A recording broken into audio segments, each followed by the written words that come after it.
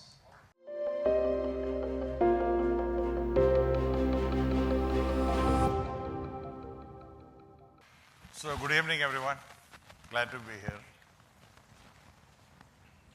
I am a risk taker,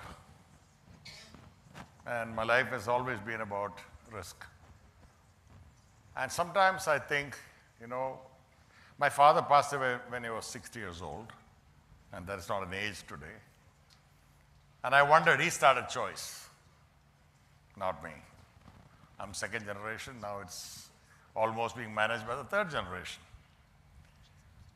I said, if he was alive for another 10 years, would I be who I am? Or what Choice would be today? He was a conservative person. Said no to most of the things. When I was a kid, Choice was there. And what I heard most of the time was, don't do it, don't do it. That's risky. And that's what you see in today's life. I see that in many youth, many families, and many, many situations. Oh, don't do that. That's high risk. But in my case, let me tell you this. I am a risk taker, and it is risk. Assessed, monitored, measured risk is what made whoever I am today. We all need a playbook. We need a storybook to tell our children, to tell our grandchildren, to talk to our communities of what you have done. You don't want to go back empty-handed. You don't want to be a person who don't climb the wall. You need to climb the wall. Somebody needs to put your picture up there. For that, you need to do things that would impact other people's life as well. I don't want to talk too many things, 13 minutes. At the age of 18, I went to Japan. There I learned the wrong things according to many, which is discipline. To me, being on time is not on time. Being early is on time. And I learned that. And I found it difficult to accommodate that lifestyle especially in India. Yes, I went to America in 1986, opened up a subsidiary company there, and yes, grew the business, challenging. I faced a lot of challenges, even today. But today what I want to talk about is my biggest success so far, Choice School. In 1989, something started to haunt me. And I was not anywhere in the vicinity of running a large business group to have extra money to invest into education. In fact, I don't want to go too deep into it. It was I was not ready for it. But however, it kept on haunting me that I need to do something that I should be remembered for. This morning when I was on a flight, the person sitting next to me is coming to Kerala for 21 days vacation. He's from Israel. So I started a conversation with him. He is a judge. He was a judge for 38 years in Tel Aviv, heading the bench of family disputes. So we started talking about all that. And finally, he asked me, "What do you do, young man?" I was happy to hear that. I am young, by the way. "What do you do, young man?" I said, "I'm an educator." I didn't talk about Tasty Choice. I didn't talk about all that I did, all that I've done. I said, "I'm an educator." Wow. Then we started to talk. You see, my dear friends, and also to students, I want to tell you this. In 1990, if my children were grown up, including Thomas, and if we had a say, I doubt the choice school would have been here today. Because everybody will say, it's a risk. I'm 11th dropout. I haven't seen 4 walls of a college, leave alone which college I went to. But when I knew that I had to do this, I just went ahead. I was 34 years old when this vision came to me. Today we have created thousands of alumni in different walks of life, all over the world. Including this morning on a flight, I met a couple of them. But the key to me, to my life is, money alone cannot make you a complete person. It is the remembrance and the gratitude. And on top of all this, in 1976 when I went to Japan, 78 when I went to Japan, when I learned the philosophy of being ethical. Japanese are really known to be ethical, generally speaking, and I still deal with them. And on top of that, when I started the choice school, I must say my hands were tied. I couldn't do things that crossed the boundaries of not being ethical. My decisions had to be taken in a way that it would be justifiable, and hence I walked a difficult path. You see, there are many leaders in this country. Businesses today is more of oligarchy system in India, where 10 or 20 families control 40 to 50% of our GDP. And that's the situation. Now, how did they grow? They all found ways and means to grow their enterprises. I also did try, but my concept of staying within the boundaries of discipline and ethics has definitely curtailed my growth in terms of the number. And that I'm not bothered about that. But what I feel today is if I was just a frozen food company manufacturing frozen food, distributing it in the US, and if I was just doing some shipping business or maritime business, who would I be the day I go? Today I know for sure,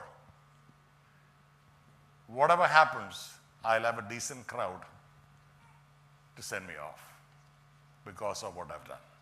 In the field of education, creating young minds to come together and giving an opportunity for them of being courageous.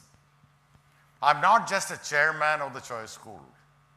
I'm a teacher at choice school. I really go down the last mile in dedicating my time for these students. And I don't think they invited me today because they think I own this property. No, I don't. I think it is out of sheer respect. And for them to know who I am, I've been selected as a speaker. I appreciate that. Choice School is a 35-year-old institution today. It is not a JT's enterprise anymore. It is an institution. And I have seen it grow. I have faced challenges. Financially, I could not handle it when I started it. But thank God, by God's grace, my intentions was clear. And I could manage convincing people and believing in me first. The first 43 admissions, I had to solicit. I had to call friends of mine. And I said, hey, Would you mind sending your student? But I'm sure what they spoke in the kitchen. Who wants to send my kid to a person who has initiated a school, who has not even seen the four walls of a higher education? But that is the biggest success. I hope you'll give me credit for it, for making this institution today what it is, from where it is, where it was, from 43 students, today close to 3,800 with 3 schools together, 500 teachers, and we have been able to create the concept of character amongst our children. I hope my children will agree with this. That is what I have instilled in them. Today when I go to the younger class in the kindergarten, I interact with children. What I tell them is this: be honest. We can create leaders. Business and money and commerce is something that is known to many. But that alone is not the driving factor. You need to have the basis of having the character or possessing that to take it to its final culmination. This institution has created talents, many talents, leaders, and personalities all over the world. And I'm so proud that I could do it. In 1994, when I attempted to start a choice airline, it actually did not take off because of various reasons. There was a huge news that Choice Group collapsed and that the school was for sale. And that is one of the biggest challenges I faced being at the helm of this institution. Telling people is untrue. And that was so challenging that people did not want to believe it. But I surpassed all that. And then, for my personal, if I had to talk something, I am a person who learns every day. I study every day. I meet people and I ask them questions. I don't hesitate to ask.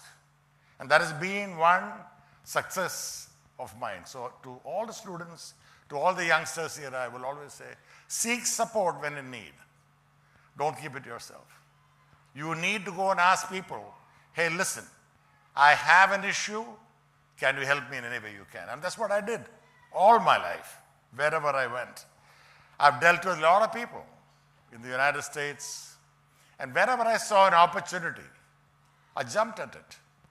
One day somebody came and said, there is good opportunity for starting a factory in Mozambique, in East Africa. I jumped there. I went there. I went to Dar es Salaam. I remember I went there and I probed it. And in 2 years, I started a factory there by investing a huge sum of money by starting a plant. I took people from India. And we created a culture there in Mozambique in bringing women folks who were very conservative women who never wanted to go to work. And that is the biggest human resource job I did in my life. Going to these African homes, talking to these Portuguese-speaking women, French and Portuguese, and getting them to come to work. So I've gone through all this. And I think today I'm a happy man because I'm still learning. My latest hobby that I'm doing is I am full-time into flying school again. Even day before yesterday, I was flying a plane in New York. Because I'm researching, I'm finding what to do because the technology has grown beyond my imagination. In '86, I did my first flying. Everything was analog. Today, the technology has changed. It's digital. It's completely data-based. And I'm a believer in data. I build data, I own data, and when I saw this aeroplane, it was really intriguing. And I said, I must get a license to fly this plane. So I'm a student. The bag I carried today, back with me in the US, from the US, is all books. Because I have an exam to do when I go back. And I'm a student, I'm a child. I'm sitting with a 32-year-old instructor in the US. And he takes me to class, and my granddaughter comes and says, Papa, is your teacher coming home today to teach you? I said, yes. Does he scold you? I said, he has all the right to do that if I deserve it if I have to be scolded at. So what I'm saying is, I believe in technology. I believe in data. I believe in responsible technology. I don't want to go into AI, the merits and demerits of AI. There's no time for it. However, what I want to tell to all of you is, without risk, there is no success. You have to take, I would even say, not even measured risk. I think you got to do what your heart says. You have an idea, go for it. You don't have the capital, find it. Without capital, you can't do anything. But you can create collective capital now. Don't say, I want to own the business. I want to be 100% of control. No, you need to find like-minded people who can invest with you and to take your ideas forward and mitigate the risk to the extent that you can. So listen to all of you. 15 minutes is not enough for me. I have 51 seconds to go. It's a pleasure being here. I wish I could spend more time. However, thanks so much for being here today, and to students of Choice School, to all the organizers of the TEDx function. Thank you for inviting me, and I hope there'll be more opportunities for us to discuss. Think big. Think right. Take risk, and follow the leaders and follow the people who have showed us success stories in the past. Thank you so much. I now invite Dylan on stage to present a memento to Mr. Jose Thomas as a token of gratitude.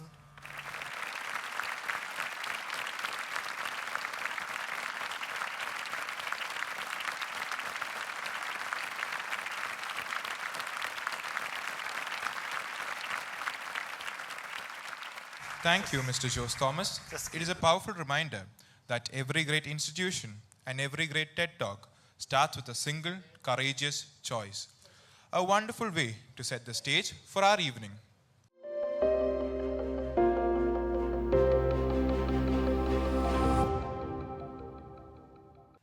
As we move forward in today's program, it is a privilege to introduce a speaker who personifies the technocrat statesman, a leader who has navigated the worlds of rocket science, corporate boardrooms, and national policy with equal finesse. Our speaker today began his journey at the Vikram Sarabhai Space Center, contributing to India's scientific frontier before moving to the core of Indian administration via the civil services. With an IIM Bangalore background, he has bridged the gap between academic theory and grassroots governance. Having served as the OSD to the Chief Minister of Kerala and a Union Cabinet Minister, he eventually transitioned into political leadership. As the founding president of the All India Professionals Congress in Kerala and as AICC Secretary, he played a pivotal role in the historic electoral shift in Telangana. Beyond his public life, he is a patriarch of a family that leads the global dialogue in artificial intelligence and design in Silicon Valley. Please join me in welcoming a man of science, law, and strategy to the Red Circle, Mr. Sreenivasan Krishnan. Good evening, everyone. The decisions that you take at different stages in your life will have long-term impact many a times. It can be personal decisions, maybe the kind of the food that you have, or the spouse you decide to marry, or the girl you decide to marry. It can be decision about the corporate decisions that you take when you are in the corporate world. It can be about the educational course that you will choose, or when you are in the civil service, the policy decisions, and in public life, the long-term decisions that you take, which has a wider ramifications and impact upon the society. During the last 40 years, I had the privilege of working at different institutions. The short stints with Vikram Sarabhai Space Center, then with Bharat Petroleum Corporation, then with HMT, and from the 1990 onwards in the Indian civil services. I thought I will share with you, especially with the younger generation, some of my own experiences about the long-term impact of the decisions taken by the visionary leaders, because that can play as a role model for the future generation, how they should grow up. First, let me give you an example of Cochin Airport. Till around the early 1990s, Cochin did not have a civil airport of its own. The seniors will know we were using the airport at Wellington Island, which is basically a defense airport. So it had its own restrictions. It was a small strip of a runway. There were a lot of problems in expanding it because with backwaters on both sides and the control of the defense. So the then CM, who was a dynamic person, decided that a large city like Cochin with so much of potential in tourism, growth and business cannot continue like this. So he came up with an idea, let's go to Delhi and think about starting a new airport which can serve the city in the long term for 30 to 40 years. At that time, all the airports in the country, civilian airports, were controlled by government, Airport Authority of India. So he approached the civil aviation authorities, met the chief of Airport Authority of India and pleaded with them, city needs, we require a third international airport in the state. We require a bigger airport. Everybody will take the papers, we'll think about it. Nothing happened. So it was at that time, the then leader decided that we should have some novel idea. As Ms. Rachel was saying, out of the box idea to have a new airport. Why should we always depend on a government? Let's have a airport outside the purview of Airport Authority of India. First time in the history of this country. Then he said, what are the biggest constraint? Permissions? Yes, somehow we will get. But in any new venture, what is the biggest constraint always? Money. Government does not have money. So he said, let us start a public limited company where the government can make a contribution. Let's collect money from tens of thousands of potential users, our friends and relatives in the Middle East. And then let's ask some institutions to invest. That was a novel idea. Can you believe an airport owned by tens of thousands of public, the common man? The money was raised. Then came the major problem of land acquisition. The initial project which came up was, let's have 500 acres and 6,000 feet of runway, which will be suffice for a A320 land. At that time, we didn't have a direct flight even to Delhi. It used to go by refueling from Bombay or Goa. He said, you don't know. See, he may not be a formal graduate from any college or something, but with his rich experience, he said, this is Kerala. Before the project comes, you should acquire the maximum possible land. Acquire the maximum possible land with the minimum legal hurdles. Because once you get into major legal hurdles, the project will not take off.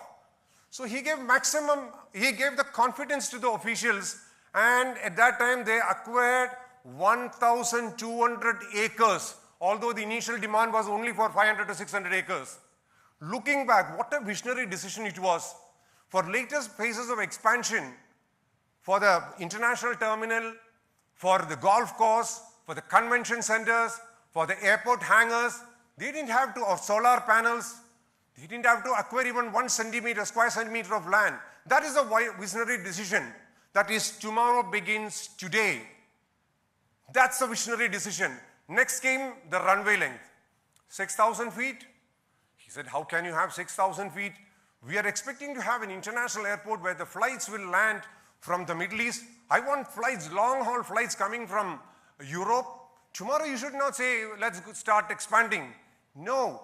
He said minimum of 10,000 feet. Below that I will not accept. So eventually we came to a length of 3,400 odd meters, which is equivalent to 11,000 feet. And today, because of that visionary decision, even an A380 carrying 500 passengers can land in Cochin if they require it. So that is the impact of the visionary decisions that you take in life. It's not that visionaries are born. People say, oh, he was a great visionary, he was born. No. I should tell my young brothers and sisters that that nature can be cultivated. Think on a long-term basis. Whatever decision that you take, it has to be cultivated and it can be cultivated, that nature. Now let me come to the flip side. Before that, one point I want to mention, because of the decisions, Cochin International Airport as on today has become the third largest airport as far as international passengers are concerned in India. What a great achievement. All because of the long-term decisions and its impact on the society. Now let me come to the flip side. I was working with HMT in the late 80s as an engineer with the watch marketing division, just out of college. HMT was a known brand all across the country, manufacturing everything from watches to tractors to, bulbs to printing machinery. Why did that company with a brand image all across the country collapse? It was mainly because of a wrong long-term policy decision which was taken. I'm giving this example just to convince that today's decision, how it will impact tomorrow. In the second half of the 80s and in the first half of 90s, when the world was changing towards quartz watches, the critical decision makers in the company thought rural India will not accept quartz watches but will stick to mechanical watches. They invested heavily in plants like Rani Bagh in Uttar Pradesh and different parts of the country into mechanical watches. Our market changed swiftly. Even rural India started accepting quartz watches. After 2-3 years, they wanted only quartz watches, cheaper, low cost maintenance. You don't have to wind it every day. The market changed swiftly, and with the result, the company had this huge plan, production, lakhs of watches, mechanical watches lying and not being sold. So it's an impact of a wrong, and the company eventually fell into a financial trap and could not come out of it. That was the main reason such a large conglomerate like HMT collapsed in this country. There was no long-term vision by the decision makers. No, that's the past history that I'm telling. Let's come to the present. We are at the cusp of a huge change. AI is going to come into has come into the market. It's not going, it has already come into the market. It is going to influence all aspects of your life. And whatever may be the profession, it's going to affect you. Whether you're in the medical profession, whether you're in the legal profession, whether you're doing engineering, you tell me whatever it is, it's going to affect. It's something like what I should say, electricity which came in the second half of the Industrial Revolution. Till then it was steam engine. Once electricity came, it transformed the way people are living all across the globe. Electricity came, manufacturing became easier, transportation came, bulbs came, fans came, washing machine came, refrigerator came, cell phones came, internet came, all. The root thing is electricity. Same way, that was a major change in the way the human civilization lived.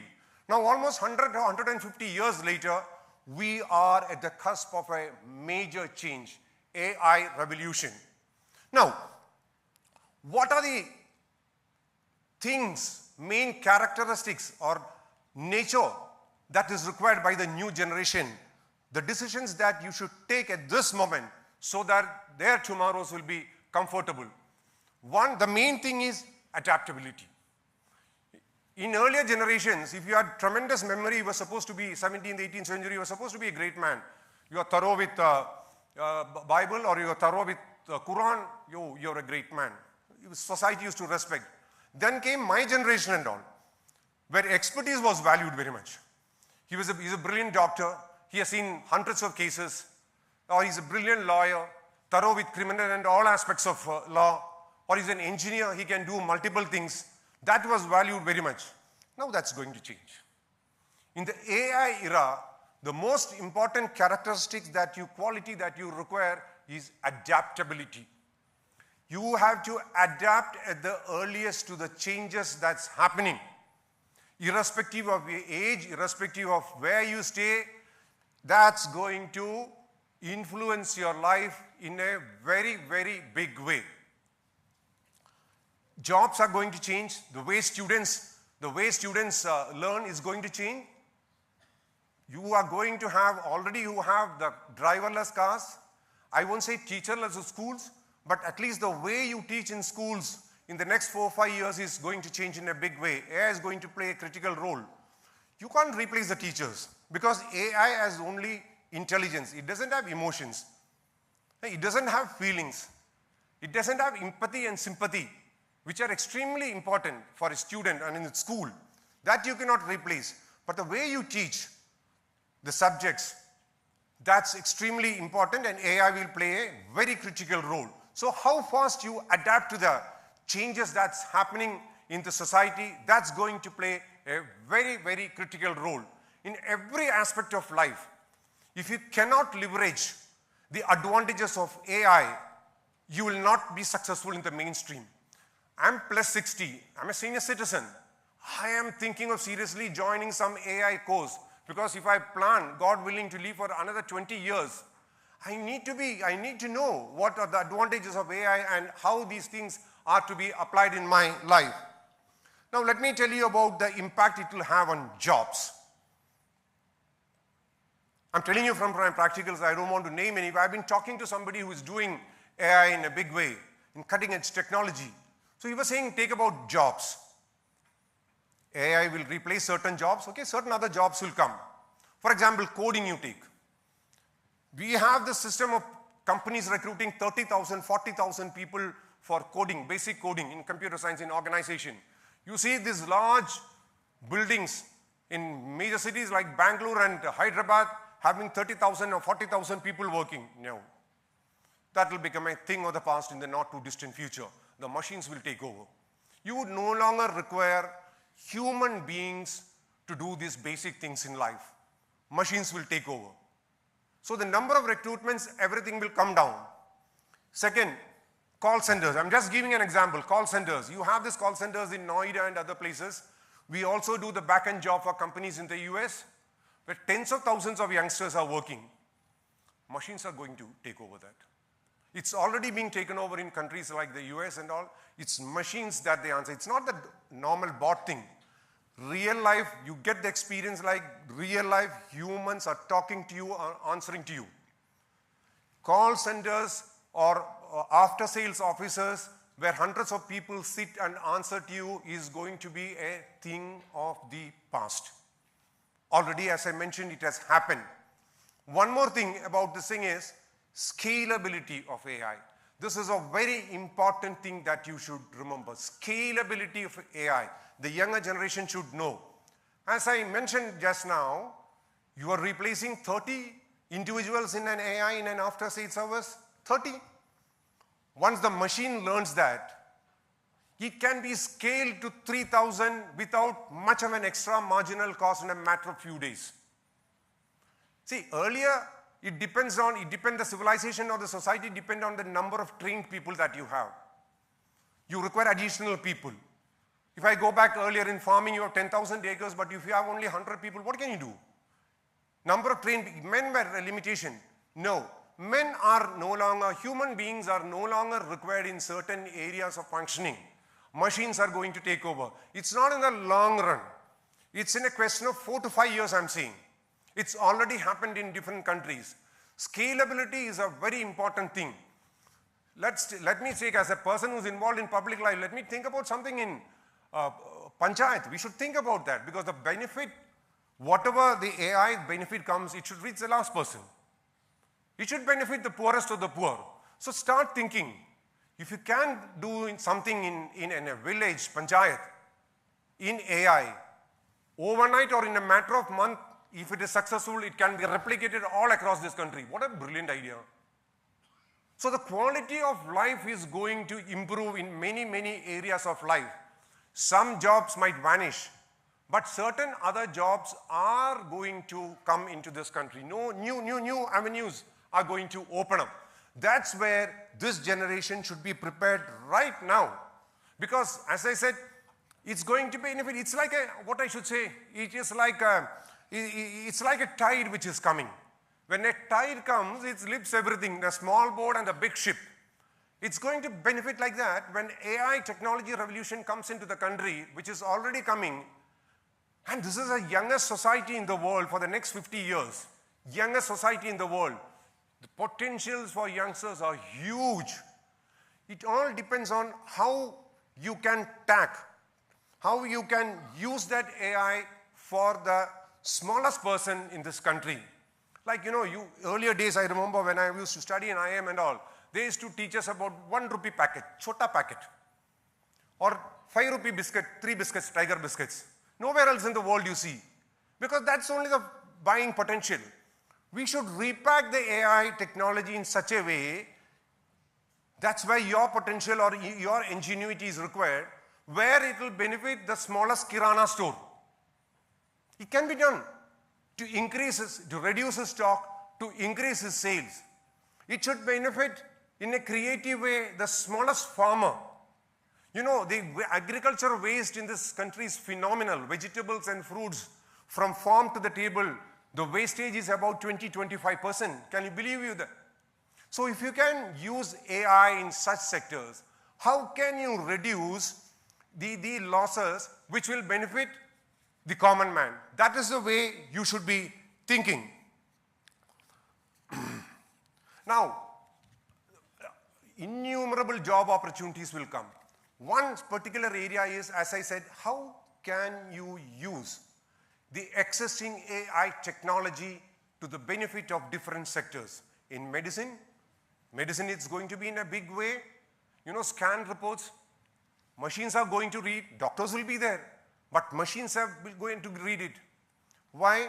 A doctor might remember about 10,000 cases of scan reports, where a AI machine in a fraction of a second will have access to 1 million reports. The decision will be based on that, collective decision.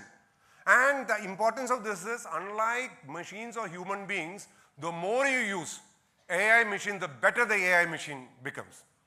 That's the beauty of the AI technology that you have. So in short, it depends on how you utilize it. Also, another opportunity is AI infrastructure. Those are not interested in the software. This country is going to invest heavily into AI infrastructure. For example, the power that is required, it is humongous. I was shocked to read one of the major sources where power will be consumed in future is for AI maintenance. For maintaining the data centers, and a humongous amount of power is required. So people can find opportunities in such areas. So the opportunities that will open up in the days ahead for you are limitless. Take the decision now. Now decides tomorrow what you will achieve. That is the beauty. You have a great opportunity. You are at a time when the tide of this AI is rising. Time and tide will not wait for beyond a certain limit. You have to strike when the iron is hot. Take this opportunity. Your generation is lucky because the decision that you take now will have a long-term impact. It is today that you should take the decision, for tomorrow begins now. Thank you.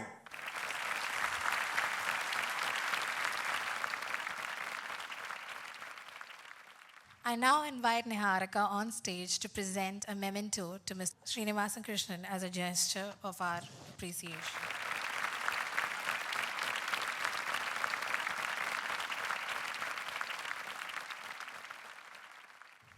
Remembrance come more than the new ideas. My 17 years, my kids were here. Thank you so much. We are grateful to you for the excellent training that you gave.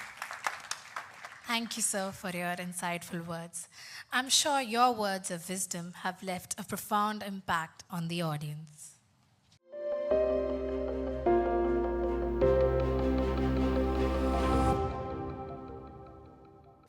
Ladies and gentlemen, scholars and guests, our guest is a jurist who believes that the law is not just found in thick volumes of leather-bound books, but in the heartbeat of the common citizen.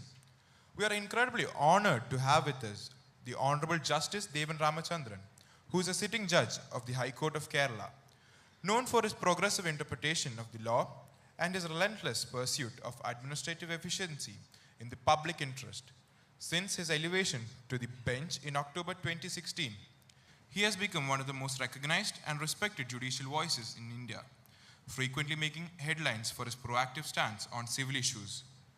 Beyond the courtroom, Honorable Justice Ramachandran is a sought-after orator who believes that the Constitution is a living document that must evolve with time. He is a passionate advocate for the youth, frequently encouraging students to find strength of character and to become active participants in the democratic process. I now invite Justice Devan Ramachandran onto the stage.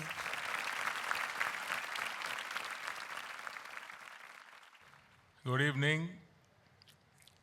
The stage is not new to me. I've been here before. This format is completely new to me. I've heard about this. I've not been taking invitations to speak at such formats. And even today when I was invited, I said I'll possibly do some kind of a inauguration or something. And the reason is very simple. When you inaugurate, it's just a formality. I don't have to be so thorough as Sreenivasan to speak. And it's sometimes better to be silent and thought of as a fool and then utter something and, convince you about it. Thank you for all the fabulous words you said about me. You raised the bar. People think I am something which is I am not. You have lied very convincingly. And thank you for that. I think you're all going to be good lawyers also sometime. Purely from the standpoint of thought process, tomorrow has always begun at the present, be that of this generation, of the earlier generation, or the generations to come. Because there is no future except what you perceive it when you are in the present. These are all timelines that you traverse as you live.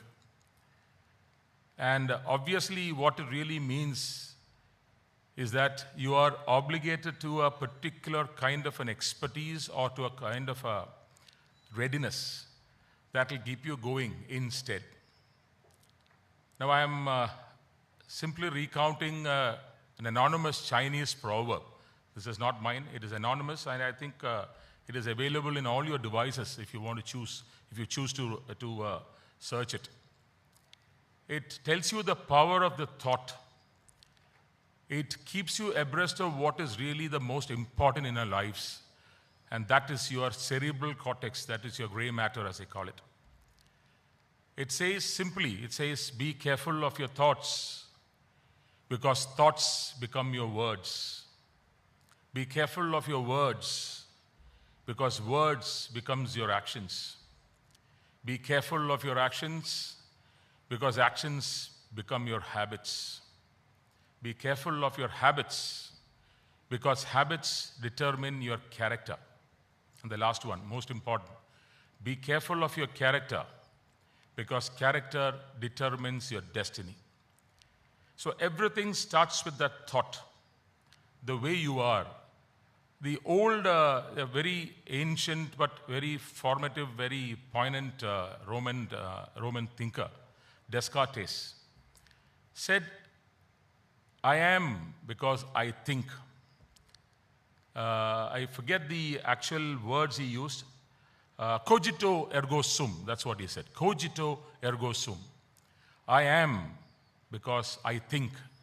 I am what I think. And this is the most basic of all the human attributes that we can think of. It is your thoughts that will determine who you are. It is the nature of the thoughts that will guide and decide what kind of individual you will be. This is why I started saying, after hearing Sreenivasan on all the AI and all those things that are going to happen in future, believe me, there is no real cause for concern, because we have all grown up thinking that the future will be something so different that it will be difficult for us to behold. It really requires you to understand what life is, to make yourself capable of traversing it in the best manner that you are expected to or you want to.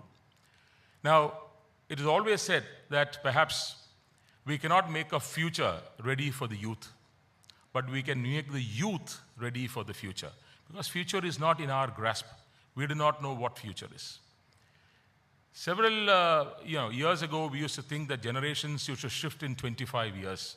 It was always thought that generations shifted in 25 years. But now, generation shifts in 3, 4, 5, 6, 7 years. What I thought was normal 5 years ago is completely different to me today. I'll tell you a small example. Of course, this is perhaps a more reflection on how idiotic I was than anything else. But then, when COVID struck, the call came that you stay at home for 1 month. I remember the date. It was 23rd of March 2020. That was a Sunday. We were all expected to stay at home. And then the next call came from the 25th of March 2020. We were all expected to be home for the next 1 month or so. I told my son, I said, let's get all the CDs. I have not seen a movie for a long time. And I said, let's get all the CDs that you can grab. I would like to just sit and watch movies because there is hardly anything else that you can do. My son looked at me as if he was measuring me, and he said, you have a smart TV at home. He said, you have OTTs that are available with all the movies. Why do you want CDs? It is then that I knew that the CD player in my room was not there at all. It had been captured by cobwebs, and my wife threw it away. So this is the way sometimes generations shift, even without your knowing. I never knew until that day that CDs were no longer available. I remember those days when I went to a CD shop. I believe it was called CC's or something on the Banerjee Road. It was a great honor, and it was a great, name for yourself that you are a member of that particular CD rental arrangement or the business. There were several CD shops all around the city and even on the states. Where are they now? It just vanished. It just went away. This is what Mr. Sreenivasan said, adaptability. I remember that old, I'm not sure if you have seen this, on the WhatsApp I got a picture. Mr. Amitabh Bachchan on a Rajdoot motorbike with an ambassador car on the side, with on a Fiat car or something on the left. And the tagline says, only one among them survived, Mr. Amitabh Bachchan. Everything else vanished. Ambassadors have gone, Fiats have gone, Rajdoot is nowhere to be seen. Mr. Amitabh Bachchan, he grayed his beard, survived. That is called adaptability. But then, this is a thought process where you understand what is going to come next and what is going to go ahead of you. So this is why I said every generation knows this, that today determines tomorrow, and therefore tomorrow is today. What you decide today, how you think today, what you prepare today makes the tomorrow. Purely philosophical you might think, but it is not. I'll tell you why I'm saying this. You're all youngsters. You are the present generation. We are the passing away generations. We have lived our life. We do not know how long we'll survive. But then, for the generation that is to live further, please understand, for you, excellence, even under the Constitution, as I say in all my speeches, there is an article in the Constitution of India which makes excellence a duty. Apart from that, survival depends on excellence. And that excellence is not something that you decide on a competition with another. You cannot become excellent because you're better than me. You have to be excellent because you are in a competition with yourself. And that quest for that continuous evolution is what really will keep you going. All the instances that I recounted slightly earlier were all in this particular perspective where you require to keep yourself ready for the future. You must understand that there is a future that you do not know. It's a future that you cannot even anticipate properly. But then anticipate the unanticipatable is really life. And this is not for this generation alone. It is for us also. Maybe we did not see technology to this level, but we saw life in all its varied hues and variations. There is no difference really. Yes, you might encounter things which we never saw, but that is called the generational shift or the generational gap, as they may call it. But what is poignant and what is sacrosanct, it is something that is immutable, is that you get ready for the future. For that, you start adding value to yourself today. Any skill that you take, anything that you may do, please understand, you are not doing it for today. This is not a short game that you're going to play. It is not a 100 meters race you're going to run. It's going to be a marathon. Believe me, life is a long journey. There are no shortcuts. There is nothing that will give you a quick fire success or whatever. Success itself is subjective. It depends on what you really want. If it's your passion that you're going ahead and you get that passion, others may not value it, but for you, that is the most valued and the most precise and the most prized possession. For that, you require to now train yourself to understand things, to add value to yourself, to evolve continuously. This is a continuous process. For those who have heard my speeches before, I'm sorry, I'm repeating some things I've said earlier. I always say that growth is not to say that I have become a better lawyer or the same, I'm the same, the quality of expertise that I have is the same as I started off in 1991 when I joined as a young lawyer. It is when I'm able to tell you that I'm a better lawyer today than I was yesterday, that I'm able to tell you that there was a growth. So it's that process where you are able to convince yourself, where you are able to make yourself understand that your avatar today ought to be the better avatar that you saw yesterday. It is when you are able to turn the windows into mirrors into glasses, into windows, you see the world. And this is where I always say, today is important because today is for you to learn, today is for you to prepare. Today is not for you to yearn, it is for you to prepare. It always says that first deserve and then desire. First deserve and then desire. Because when life starts knocking your doors with opportunities, if you are not ready to accept that opportunity and execute it the manner it is expected of you, or if not better, you will fail. Every opportunity may not give you success as you may think.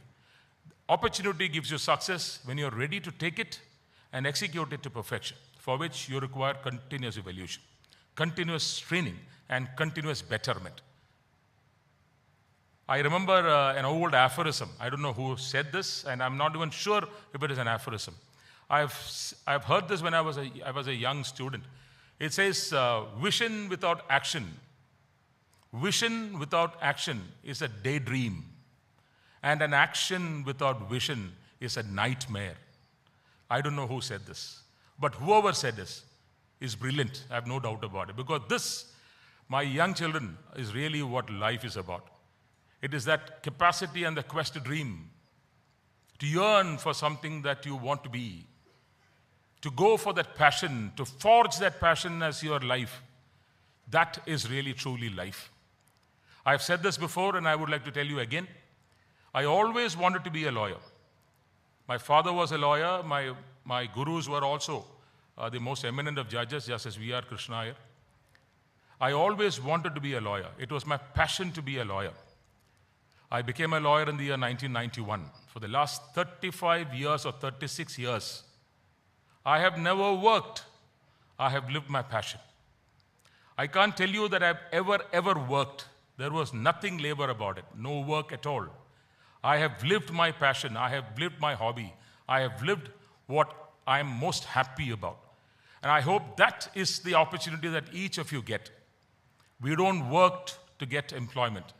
We work to make our passion our life.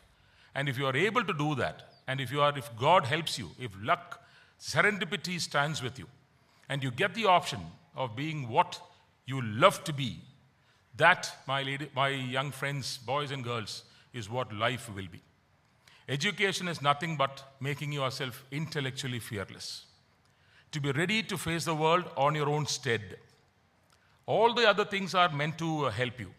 The artificial intelligence, it is meant to help you live. It doesn't take over life. Artificial intelligence is created by human intelligence. The human intelligence can never be subverted by the artificial intelligence. This is all that we are thinking about. Our intelligence is the finest in the world. The brains have evolved. Doctors, if they are in this hall, they will possibly tell you that the cerebral cortex is what makes us different from animals. That is called the gray matter because it is colored gray. It is that which makes us so distinct from an animal, and that gives you that rational thinking. Cerebral cortex will not shrink. Science is now telling us that cerebral cortex is actually expanding. We have a larger cerebral cortex today than many of our fellow compatriots maybe centuries ago. Life evolves itself, body evolves itself. But what is important is the thought process. I'll just tell you one more thing. Which is the biggest taxi service in the world? You might say Uber or Ola or whatever, right? They don't have a single taxi running for them. Which is the biggest retail market in the world? You might possibly say Amazon or Flipkart or whatever. They don't have a single stock with them. They don't have a shop with them. This is the thought. This is the idea that drives the world. And this is what we want our Bharat to be, our India to be. We are the largest population in the world, 1.47 billion or so and counting. We have the largest workforce. We have the largest human resources. A few days ago, I said, there is nothing greater, more valuable than the resource of humans. And our resource depends on the way we think. And therefore, tomorrow starts today. Because the way we think will fashion tomorrow. Remember the words of Mahatma Ji. He said, be the change you want to be. It is ascribed to him. He said it in a different manner. But this is what we always think. Be the change you want to be. You can create that change by the way you are. By the way you are today. The change happens in the future.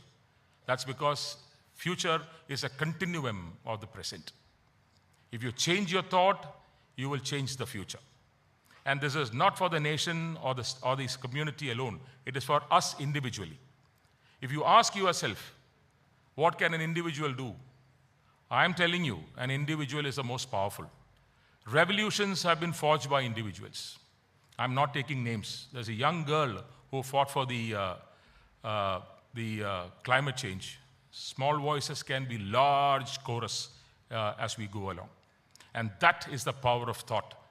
If you decide that I cannot do anything, I am not a catalyst for change, you will be one among the billions. The voice that comes out, that which creates that passion, is the one that will resonate and that will hit our hearts. And that is future. Today is what we are. Tomorrow is what we anticipate to be, expect to be. Tomorrow is the hope. And for that hope, you have to be prepared. If you hope for something, you have to ensure that you're ready for it.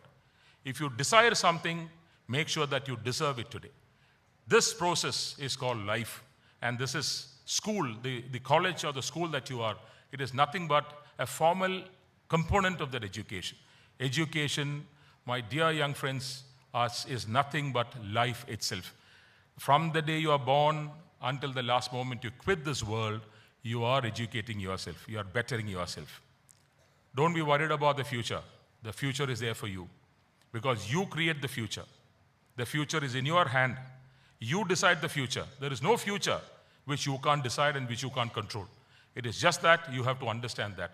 We have all done that. It is not that this is only for you to do in future. We have all done that. When I started my career in 1991, did I ever think that I'll have this opportunity in another 35 years? Never. I was a young, doe-eyed boy who entered the portals of the mighty High Court along with my father, tiptoeing. I was just 22. 35 years down the line, I stand before you. It is just that it was manifested. I had my gurus and my seniors to think for me, to pray for me, to guide me. You require that. And that is life. I don't want to prolong your agony. You have been exceptionally patient audience. Even though lights are on me, I was looking whether anybody was yawning. You have not done that. You have not put up placards asking me to stop. You have not clapped. Thank you for that. And I hope you have a great outing today. One last thing before I stop. This is a full working day today. One of our judges are retiring. It would have been impossible for me to come here. And when I was invited, I said initially that I may not be able to make it. But I've come because this is done by my most eminent youngsters. I have so much of faith in you. I have so much of trust in you. I believe that this generation has that kind of power, the fire, the spark, which I have not seen in any other generation, including ours. It is that I have come to see. It is that I have come to experience. It is that I have come to borrow perhaps to steal. I hope you will give me some of that to keep me going for the next 4.5 years or so when I'm on the bench, and beyond that, if I'm to live as a worthy citizen. Because I want every one of you not to be a citizen of India alone. I want you to be a world citizen, where the world will notice you. The world will understand who you are. You take us through forward, and you are the flag bearers of this great nation called India. I hope every one of you will have an opportunity to stand where I stand, and much bigger platforms and podiums in future. Looking at the future prime ministers, presidents, chief justices, and whatnot, thank you for this time, and thank you for this evening. Thank you so much.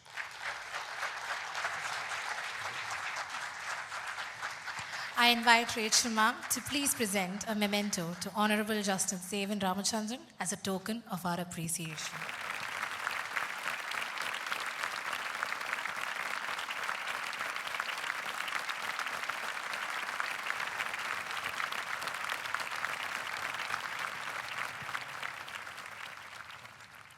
Thank you, Honorable Justice Devan Ramachandran, for being here with us by taking time out of your busy schedule. We're truly honored by your presence. What an incredible first hour. Let us change the tempo for a moment to keep the momentum going. They say music is the shorthand of emotion, and tonight our emotions are running high. It is time to turn up the volume as we showcase the breathtaking musical performance of our students. Here is our school band with their performance.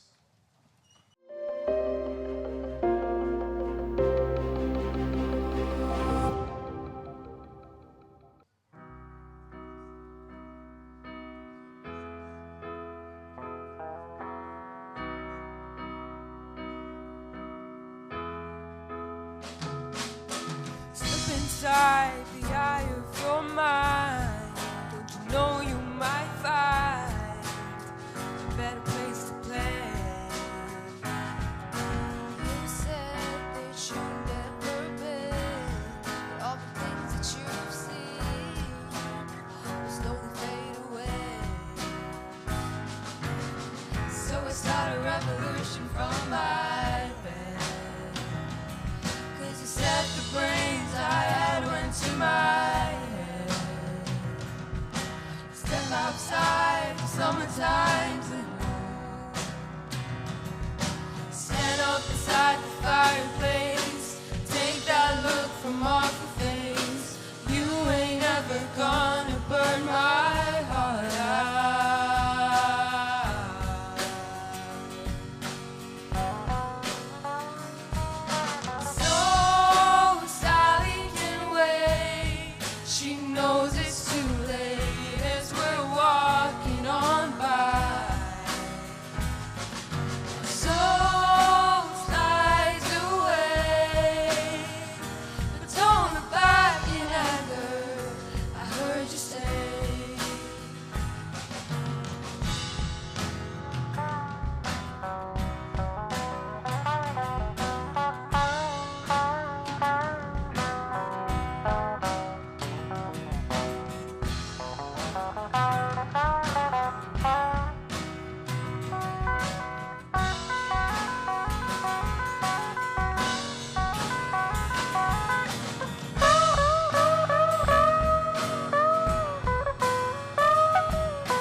something. I wanna hold your hand. I wanna hold your hand. I wanna hold your hand. I wanna hold your hand. I wanna hold your hand.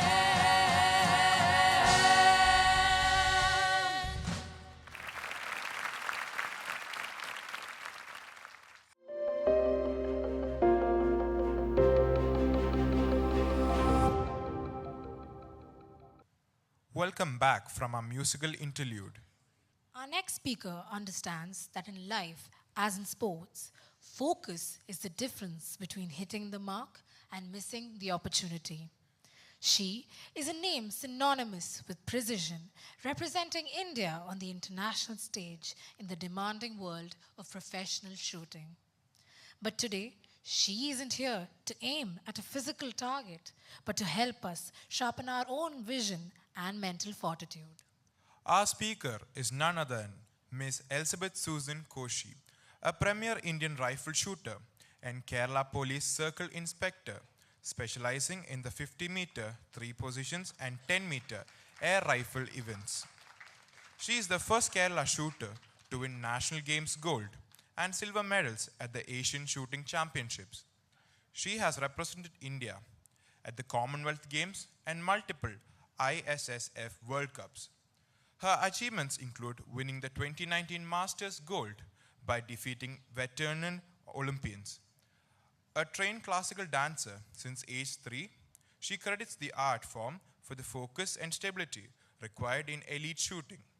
Miss Elizabeth Koshi, the red circle awaits.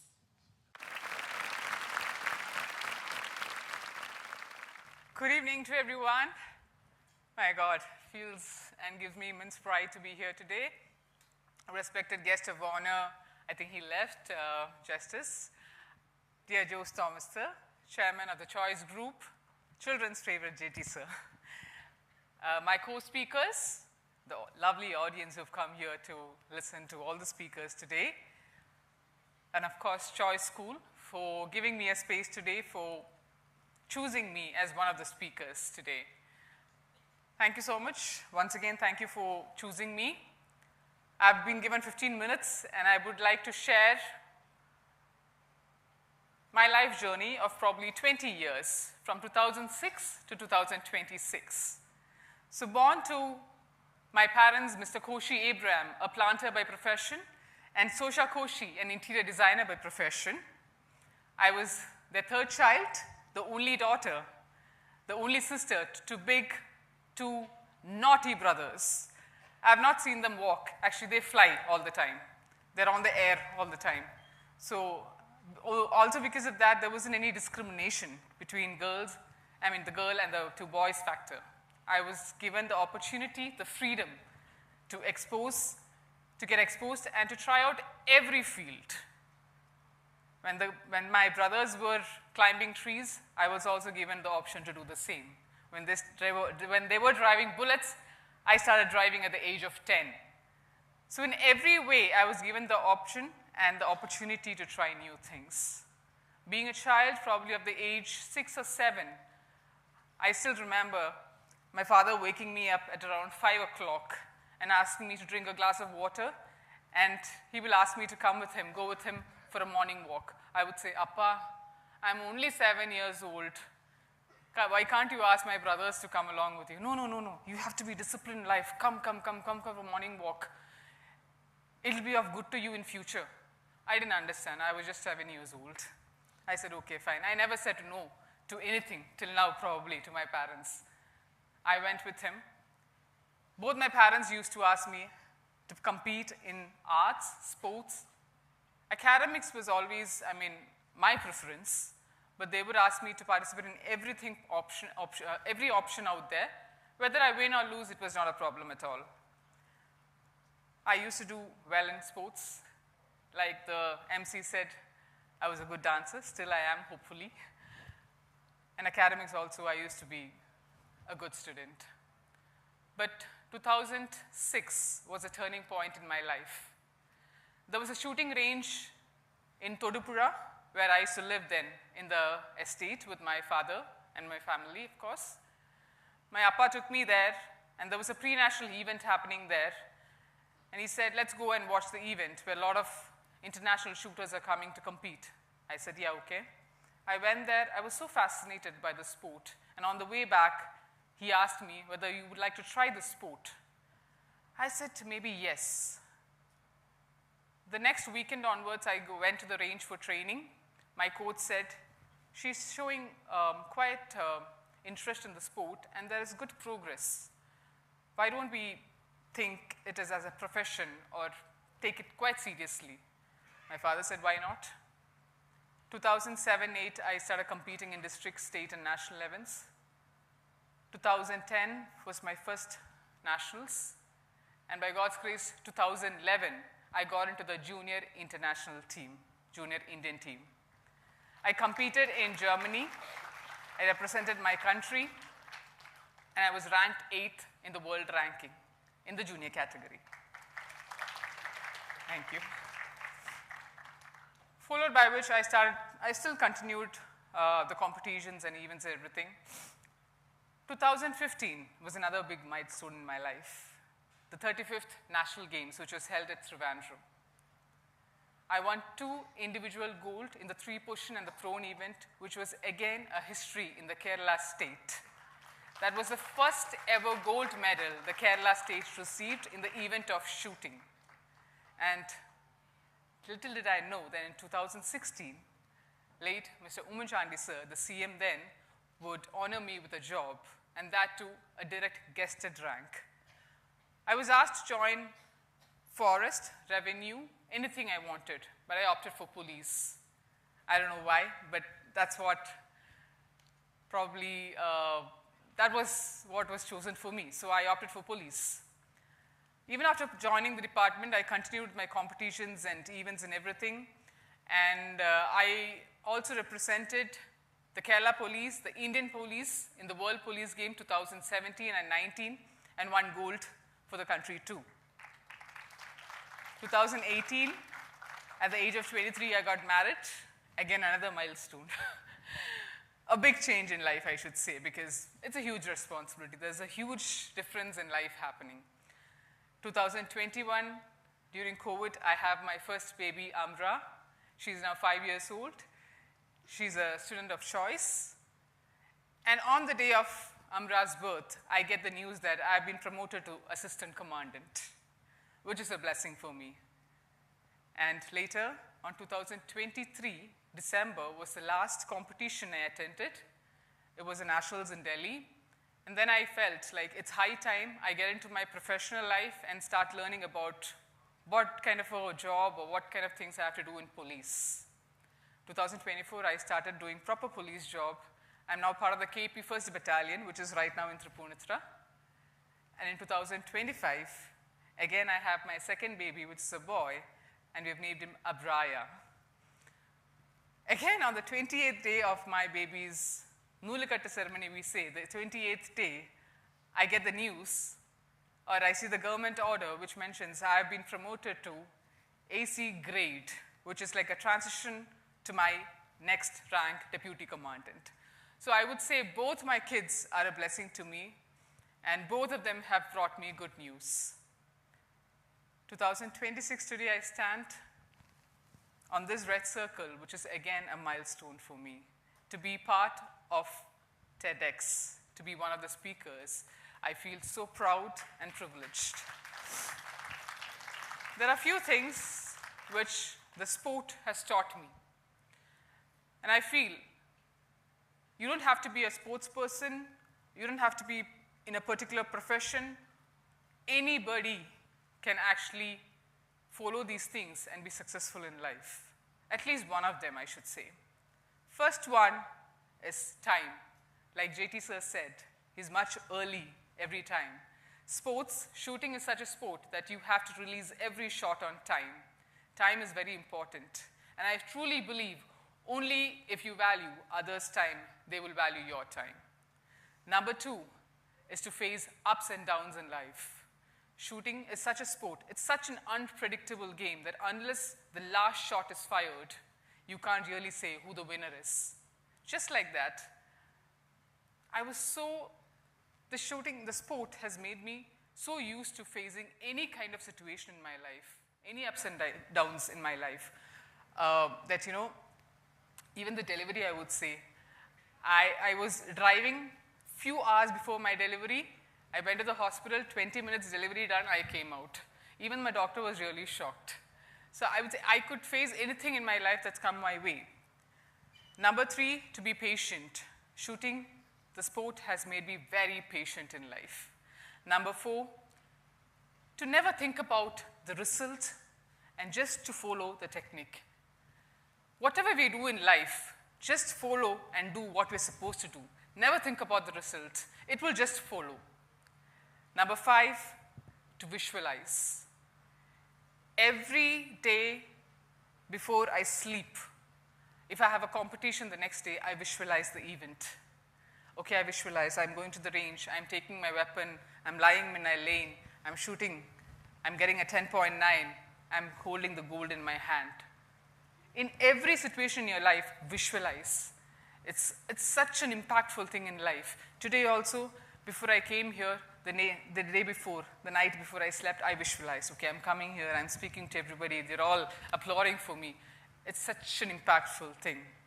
And the last is not to compare your life. Shooting is an individual sport. It's not a team game. It's just you, your target, your rifle.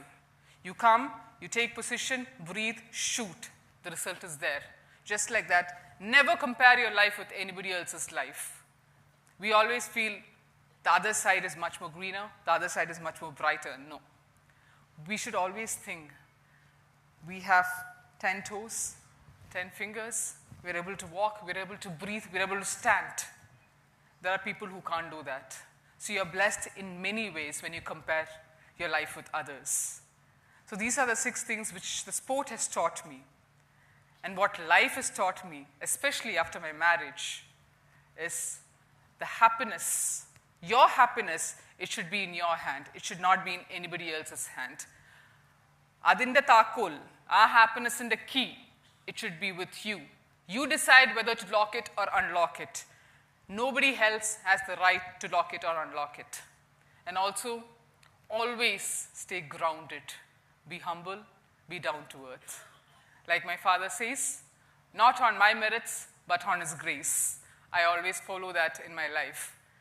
Also, to show a little bit of humanity, which I feel is very less nowadays. To be human, to show humanity, if you can bring a smile on at least one person's face in a day, that's the greatest thing you can do in your life. And to be thankful to everybody in your life, whether they've done good or bad, it doesn't matter. Even if they have hurt you, you must have learned something good from it. So to be thankful to everybody, to your parents, to your gurus, your teachers, be it anybody, even to a child, it's okay. Be thankful to them. I'm ever thankful to my parents, especially my father, who's about 69 now, but still working. Getting up early in the morning at 4:30, 5 o'clock, going to his estate, being active, doing 50 push-ups every day. Very active, showing there is no age limit to work, to be disciplined, and to be determined.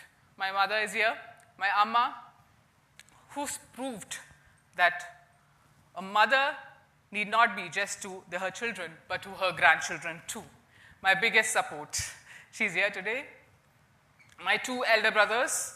My elder brother is 10 years elder to me. My second brother is 6 years elder to me. They're like a fatherly figure to me, both of them, who always says, I'm 31 years old. Even after my marriage, even after having 2 kids, they tell me, that one line is enough for me. Nothing to worry. You have us, my strongest pillars in life. My husband, of course, who's made me a stronger and independent person. Because when we say 2 opposite poles attract, it's just a saying, but in real life it's very difficult. Completely different person from me, but he's taught me, he's made me a stronger individual. He makes me a stronger individual, a lady every day. And of course, my kids, Amra and Abraya, they remind me to be nicer, to be responsible, to stay humble, in every ways to be a nicer person, because whatever I'm doing today or whatever I'm telling them today, it all depends on what they become tomorrow. Just like the topic, tomorrow begins here. Whatever we do today, the child, the 6-year-old child who cried 20 years back is now proud. And I stand here proudly saying that whatever effort I had taken years back, I have the results now. And that's the only reason I stand here today. I would like to end saying that try to be a river, always flowing, evolving, growing, dreaming to be an ocean one day, not a pond. And also, always follow these 3 things in your life. Never take a decision when you're sad. Never reply when you're angry. And, never respond when you're angry. Always stay quiet. When you're sad, never take a decision. And also, as a lot of you must have heard, past is a newspaper, past is a tissue paper, present is a newspaper, and tomorrow is question paper. Let's all start preparing and filling the answers for tomorrow's question paper so that we can all be successful one day in our lives. Thank you so much. Thank you for giving me an opportunity to speak today. Thank you. Jai Hind. I now invite Dylan on stage to present a memento to Miss Elizabeth Koshi as a token of appreciation.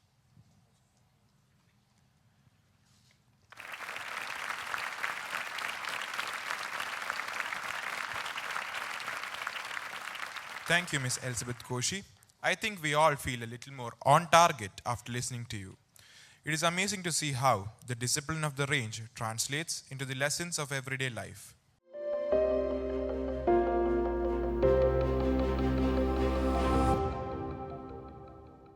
Our next speaker is someone who truly lives life at a different altitude.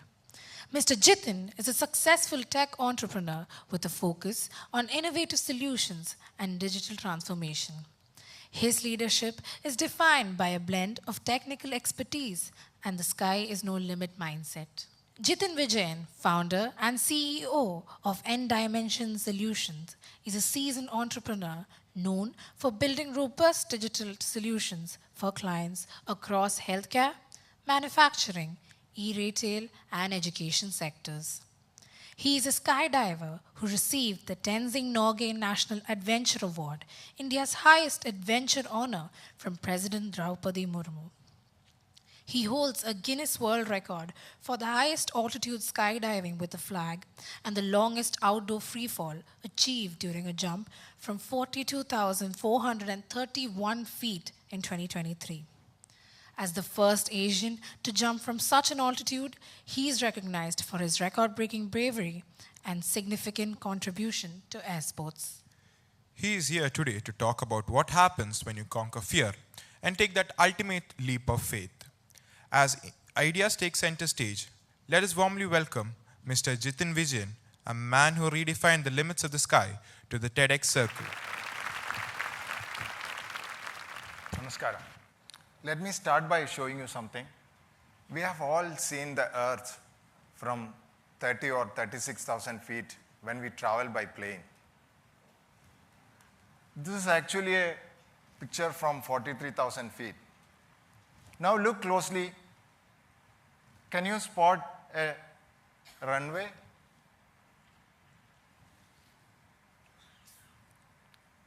This is a runway. I had taken off, and in some time I had to jump and land somewhere near. I was in a plane, a part of an experiment going on in the US. And when it reached the altitude,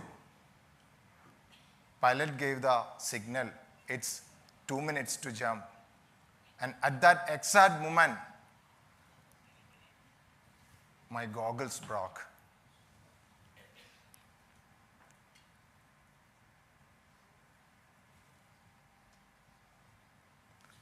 At an altitude of 43,000 feet, the outside temperature was minus 70 degrees. And without goggles, your eyes freeze immediately. And a free fall of that kind will be a complete blind descent. And I was standing there waiting for help with an Indian flag in my hand. My name is Jitan, and this is a story of how going the extra mile transformed an ordinary boy's life into an extraordinary journey. I come from a small village called Balisheri in Calicut. My father was a bus driver, my mother a homemaker, and I have a sister. We were a low-income family, not exactly poor, not a middle class, somewhere in between. But my mind was always drawn to two things, sports and dreams. I was passionate about athletics. I won school meets and participated in district events. But in my 8th grade, my marks dropped from 90s to 70s. Because all my time went into sports, my math teacher told me, Jitin, you must choose one, sports or studies. For a boy from a low-income family, the choice was clear. I chose studies. That was my first big sacrifice. I completed my 10th and 12th with distinction and joined computer engineering. In the initial days, I've noticed something. All students around me, they were all different talents, different strength, different fears, and very different finance. I realized something very fundamental. Time, that's the only thing distributed equally to everyone. 24 hours, not more, not less. Then I decided, how can I make better use of my time after college? My father's brother, he taught me how to assemble a computer. My friends became my initial customers. The real income started coming in when I started build systems for schools. I started fixing the software and hardware issues of studios, internet cafes, and computer institutes. Actually, that hands-on work perfectly complemented my academic journey. I'm always grateful to my friends who were giving me their bikes to visit my customers. Those 4 years shaped my future. They were taught that going the extra mile compounds over time. After engineering, I got placed in a company in Kochi.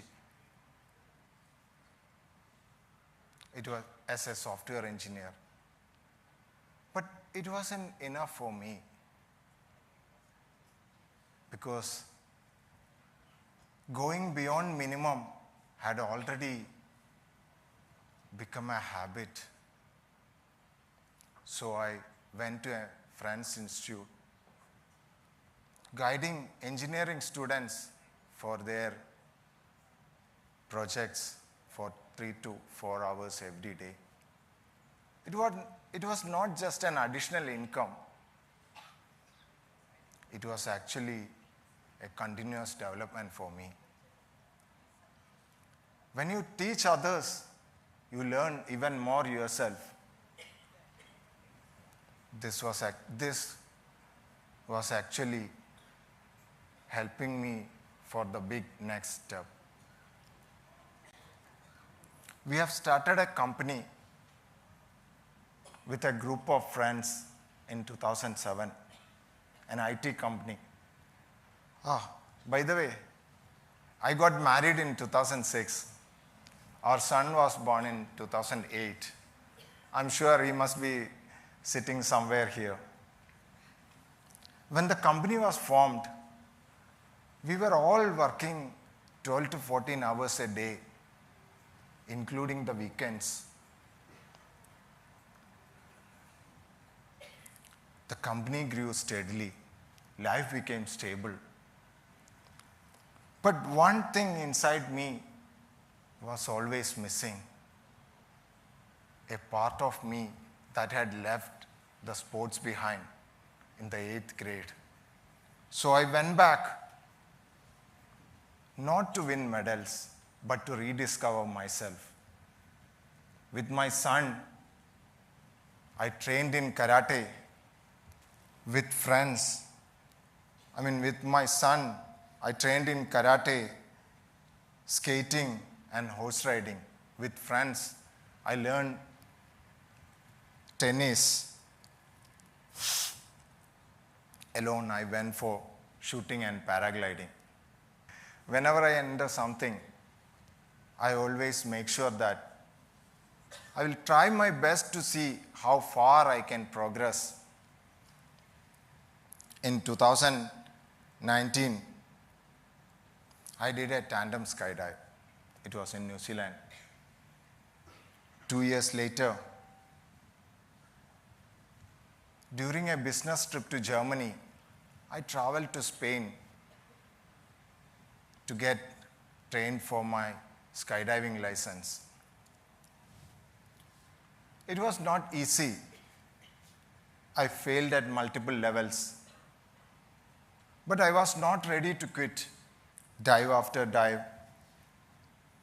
And finally, congratulations. I secured the license. I'm dedicating this to my instructor. Come on, no. Amazing job. Amazing job.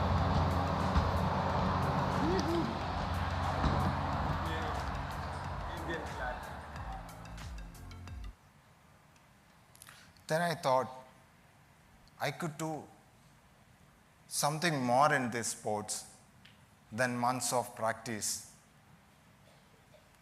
In Dubai, Abu Dhabi, and the UK, I have traveled almost all drop zones available. Dive after dive, sometimes failures, and progress after progress. Skydiving taught me something very powerful. When you enjoy the process, the result stops frightening you. And when the result stops defining you, that moment you actually start growing. I never get attached to success or failure. I was always focusing on my progress. Actually, it was 2021. A US Army pilot, he has announced a high altitude skydive. It was not a space jump like Felix did. I'm sure you all must have seen a space jump, the forwarders that you have received on WhatsApp. This is completely different. Here, the pilot was checking how high an aircraft can go with its door open and how high a skydiver can safely exit from that aircraft without a spacesuit. The first mission in 2021 was a failure. 2022, it was a success. 2 civilians and 3 army people were able to do it. I was part of the 2023 experiment. We were 3 civilians and 4 army people. And I was there representing Asia. This is just before the jump.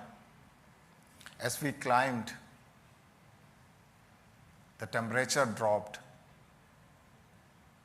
Air became thin, above 30,000 feet. Breathing from an oxygen cylinder itself felt challenging. Atmospheric pressure was too low that the human body won't be able to function normally. My heart rate went to 160s. The only thing we have to do inside the aircraft was to breathe and stay alive. We have reached the altitude, and pilot gave the signal, 2-minute signal. And at that moment, just at that moment, as I said in the beginning, my goggles broke. I know I won't be able to jump without goggles, but I didn't want to panic. Adding fear, my heart rate was already high. Adding fear on top of it would push it further. So I signaled the officer inside, and you can see he was telling 2 minutes, and he immediately checked the aircraft, and luckily they had a backup. And another officer passed it immediately, and within a minute, this officer fixed the goggles for me. Finally, I was ready with the Indian flag in my hand, ready to jump. The moment I jumped out of the aircraft, a powerful wind caught the flag and pulled me into a fast rotation. In skydiving, if you can't stop a rotation, you are gone. I was trying my best to control it. The falling rate, my speed was 420 kilometers per hour. Controlling the body while adjusting the flag from tangling was completely difficult. Even at that intense moment, my mind went back to something simple. The 8th grade boy who left sports behind many years ago. And a quiet dream I always carried, standing on top of Everest with the Indian flag. At that moment, I was even higher. This was that moment. I wasn't thinking about records. I wasn't thinking about recognition. I was slowly adjusting the flag against the wind, making sure it flew clearly and proudly in the sky. Those 3 minutes were not just a skydive. It was my life coming a full circle.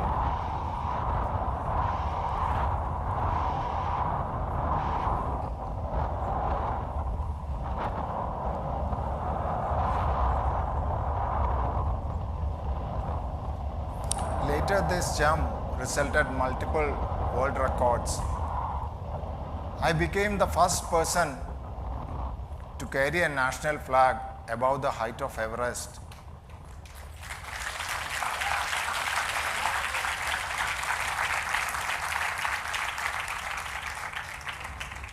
And a couple of other world, Asian and national records.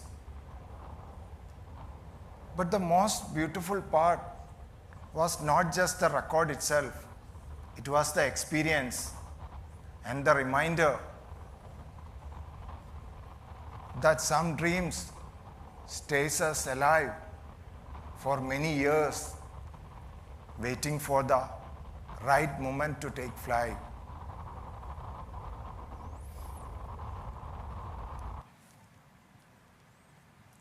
Later,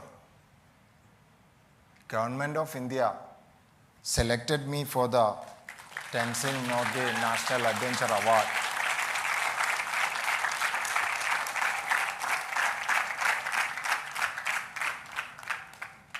Receiving it from the President of India was a dream. I never even had the courage to dream. I am grateful for all the achievements, but my life is not about records. It's not about titles. It's about effort. I have failed multiple times in many things, but I have never felt like a failure because I knew I had always given my maximum. You can lose and still feel proud because regret doesn't come from losing. Regret comes from not trying enough. So,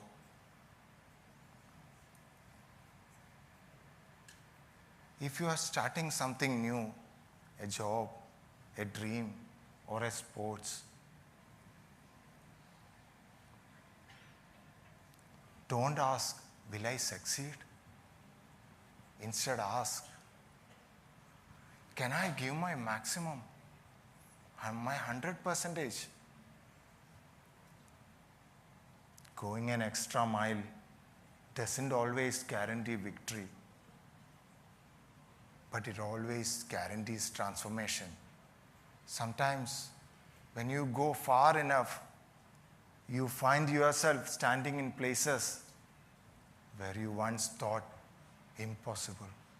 For me, it was 43,000 feet above the earth with the Indian flag in my hand. For you, it may be something completely different.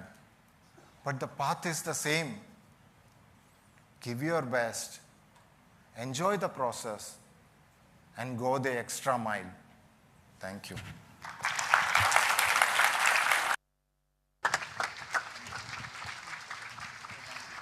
I now invite Niharika on stage to present a memento to Mr. Jitan as a token of gratitude.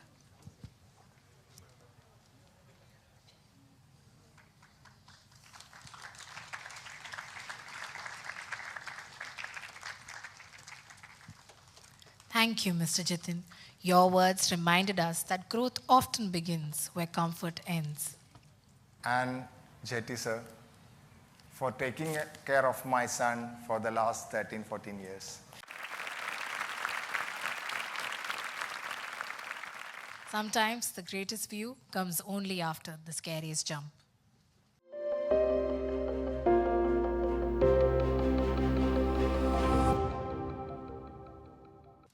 Four speakers down, 2 more to go. Education at the Choice School has always been more than just textbooks. It is about finding one's voice. Tonight, that voice finds its rhythm. To elevate our spirits and celebrate the vibrant energy of our speakers, we bring to the stage our very own student musicians.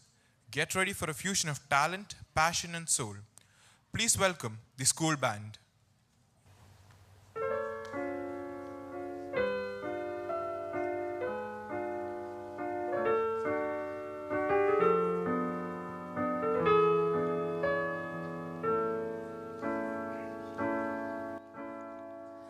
Slow down, you crazy child. You're so ambitious for a juvenile. But then if you're so smart, tell me why are you still so afraid? Where's the fire? What's the hurry about? You better cool it off before you burn it out. You got so much to do and only so many hours in a day. But you know that when the truth is told, you can get what you want or you can just get old. You gotta kick off before you even get halfway through. Ooh, when you realize the end awaits for you. Slow down, you're doing fine. You can't be everything you wanna be before your time. Although it's so romantic on the borderline tonight, tonight. Too bad, but it's the life you lead. You're so ahead of yourself that you forgot what you need. Though you can see when you're wrong, you know you can't always see when you're right. You're right. You've got your passion, you got your pride, but don't you know that only fools are satisfied? Dream on, but don't imagine they all come true. Ooh, why don't you realize the end awaits for you?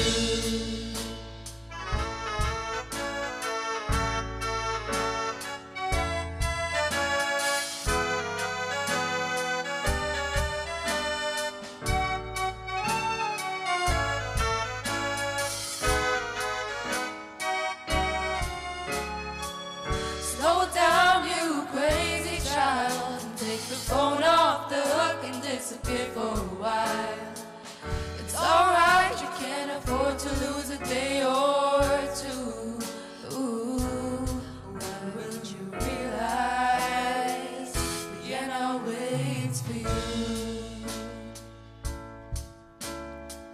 And did you know that when the truth is told, that you can get what you want or you can just get old? You gotta kick off before you even get halfway through.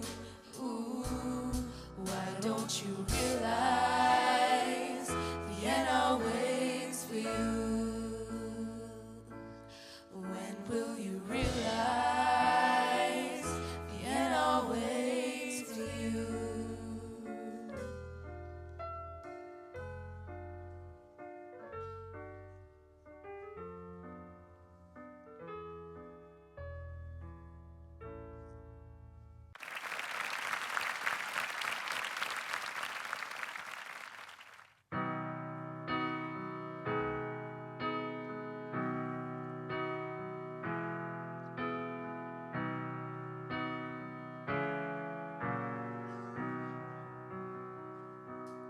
जब कोई बात बिगड़ जाए, जब कोई मुश्किल पड़ जाए, देना साथ मेरा हमनवा।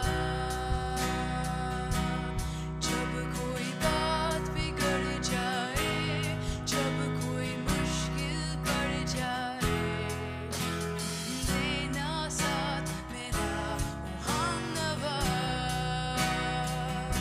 न कोई है न कोई था जिंदगी में तुम्हारे सिवा, तुम देना साथ मेरा ओ हमनवा,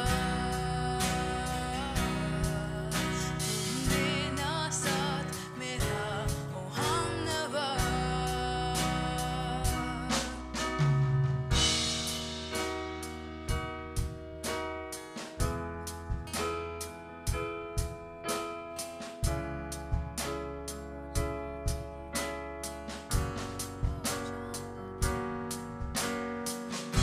ओ चांदनी जब तक रात देता है हर कोई साथ, तुम अगर अंधेरों में ना छोड़ना मेरा हाथ।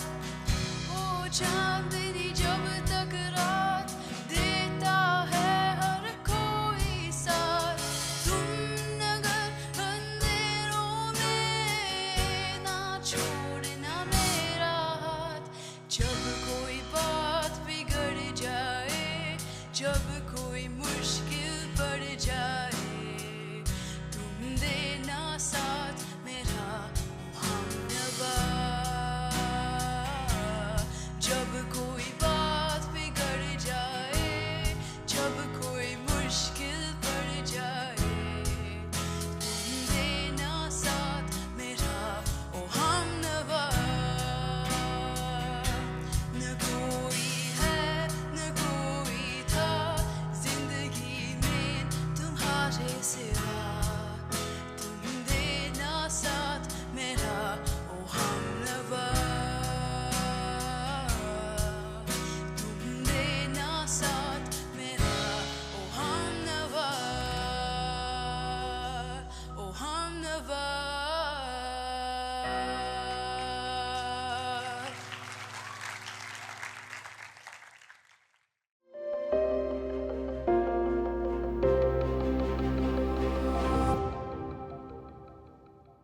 back, everyone.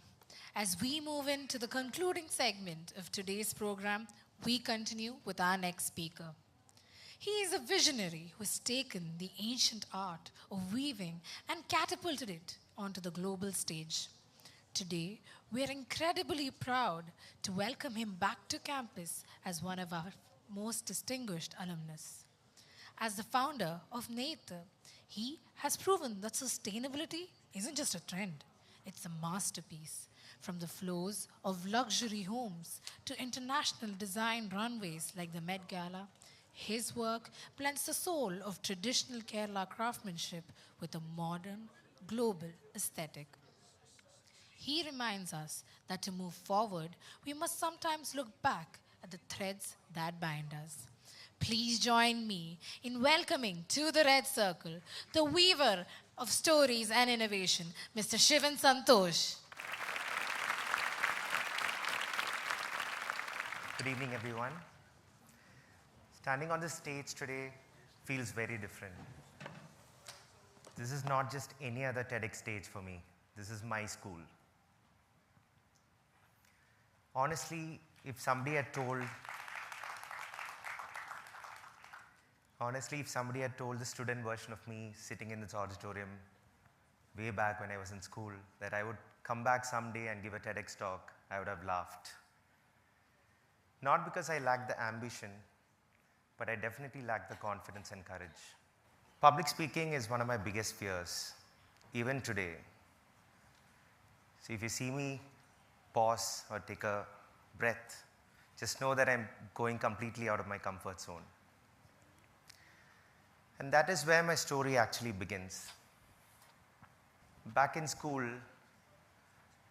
when I was a student, I was not the most confident person in the room, nor was I the smartest. And like most of you sitting in the audience, I also chose what I felt was safe back then. So after school, I studied computer science engineering. Not because I like coding, but that is what I felt was right at that particular point of time. So I did computer science engineering at Vijay University, after which I worked in Chennai at an IT park for 2.5 years approximately. Every day I felt something was off. I was doing well, but was I happy? No, I wasn't. So I took a decision that really scared me. I quit. I come from a family business which was started way back in 1917. My great-grandfather started manufacturing carpets more than 100 years ago. I always had this weight of legacy behind me. So I joined Extraweave, our family business. So one thing when I joined that my father told me, he made it very clear, no special privileges in the company. So I was given a task of clearing scrap and production waste from the factory floor. At first, it was very frustrating for me. And then slowly curiosity changed everything. I started asking questions. Why so much waste? Where is all this coming from? So I started going in depth into the manufacturing process. I studied the entire manufacturing process. I worked across departments. I did a Lean Six Sigma Green Belt certification, after which I initiated a Kaizen activity. It's a cost-cutting waste management initiative across different departments. And we were successfully able to bring down the production waste by more than 20% over 2 years. I was really happy. And this taught me something powerful. Sometimes you don't need a big title to make a big impact. Sometimes all you need is to care. Around this time, I had another dream to study at one of the top business schools in the US. So I started prepping for my GMAT. And it was very difficult for me working full-time and preparing for my GMAT. I got scores of 580, 600, 590. I applied to business schools. I got rejected everywhere. It really hurt, but I didn't stop. I took a sabbatical from work, took 1 month off. I decided to concentrate on my GMAT. Finally got a score of 700, and I got admitted to Babson College, which is the #1 school for entrepreneurship, with a President's Merit Scholarship. I was really happy, finally felt that things were falling in place for me. Around the same time, I also met Nimisha. She's an artist, very creative. She loves designing. I'm more of an operations guy, more analytical, more into marketing. So the point is, we are very different people, but I always felt we had complementary skill sets, which kind of completes us as individuals. So we got married before we went to Boston for our MBA. Babson taught me a lot of things about entrepreneurship, how to start a company. So after graduation, I worked with a sports startup for close to 1 year.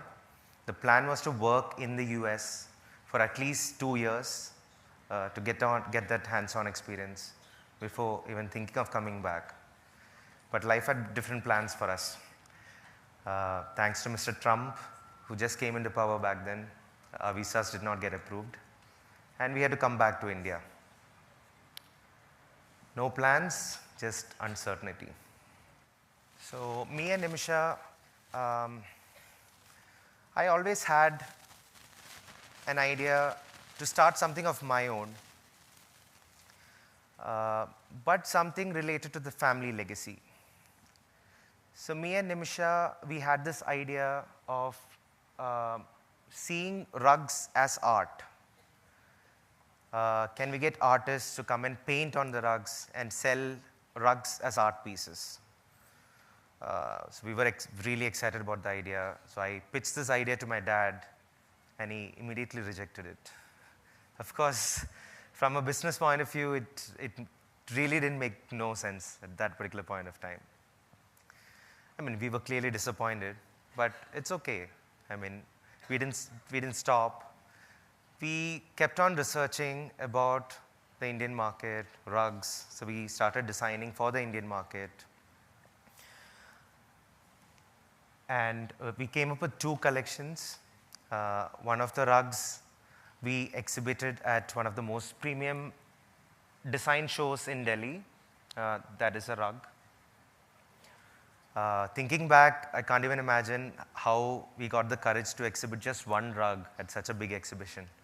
But we got an amazing response. People loved the rug. But we also learned something. We were way, way underpriced in the Indian market, and we had a long way to go to make any sort of impact in the industry. So we went back, getting inspired by the exhibition. Nimisha designed a rug inspired by the floods that happened in Kerala way back. So instead of focusing on the negativity of the floods, we focused on the positivity, how the people of Kerala came together. So we focused on unity and resilience of the people, and this was a rug she designed. And this was nominated for the Elle Decor International Design Awards.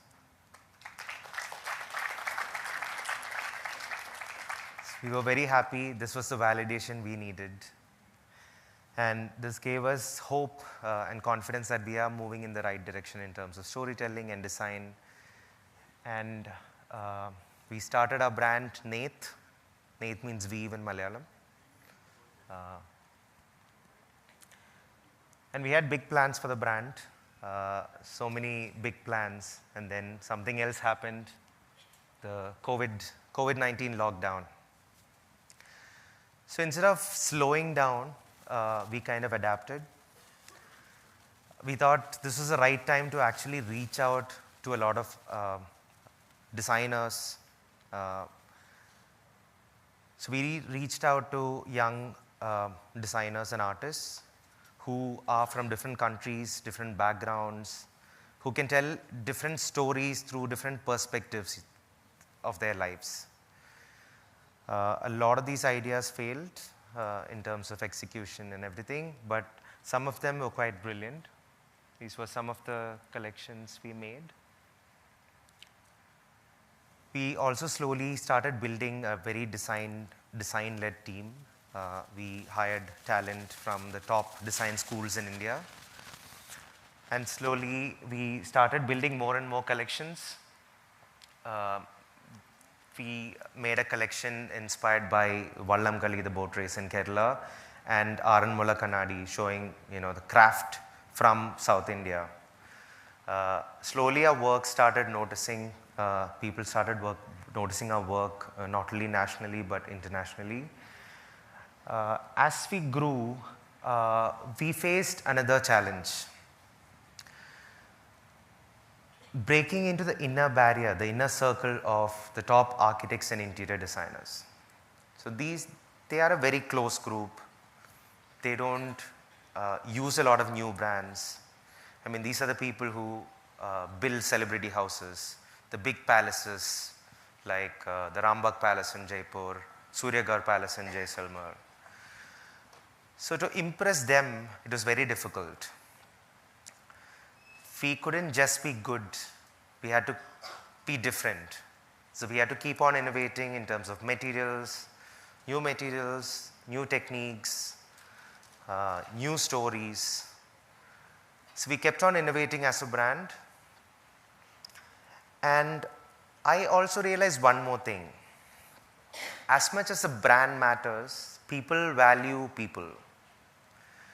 So I started building my own personal brand.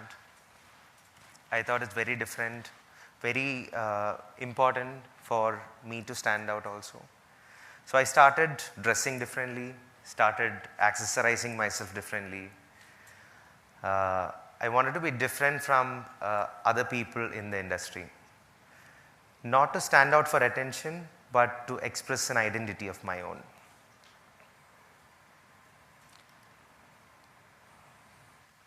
Slowly it kind of worked. I started getting invited for talks, panel discussions centered around art, design, architecture, fashion.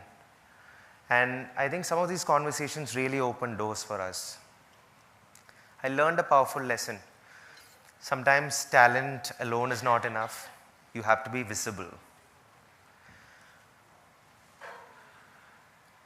Around this time, through a long-term customer, we got an opportunity to manufacture the red carpet for the prestigious Met Gala.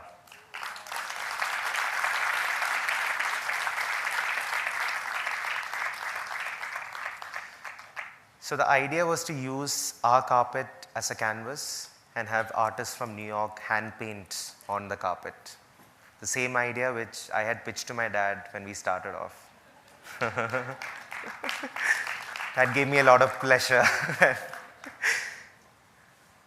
So this was the second validation we needed to move on.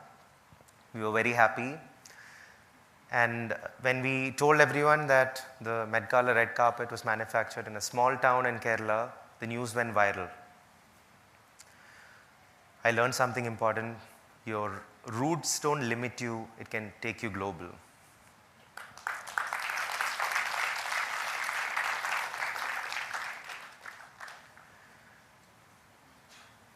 The last 3 years, our work has been recognized internationally.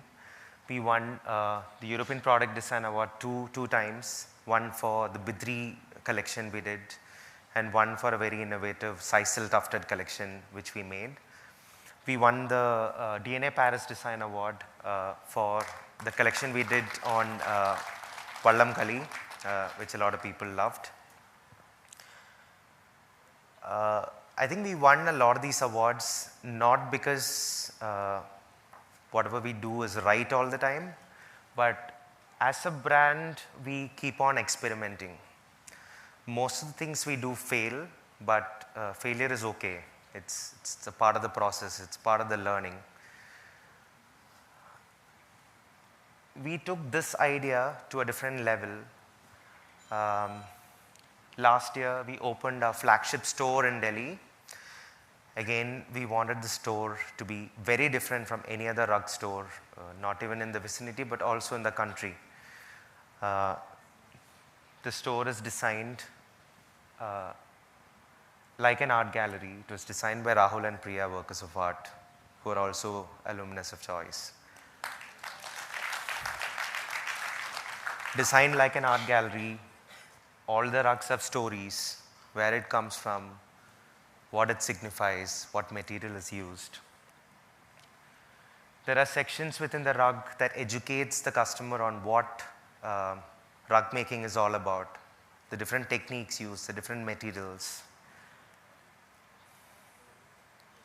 One of my favorite parts of the store is that anybody walking into the store can sit with the in-house designer and custom design any rug based on material, technique, the story, and even the lighting,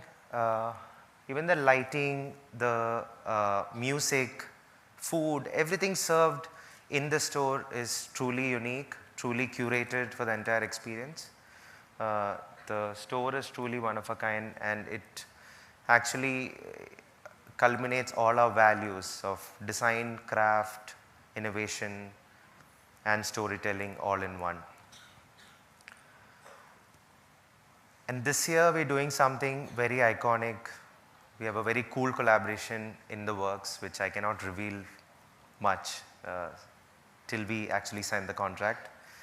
But we're doing something very iconic that's coming up.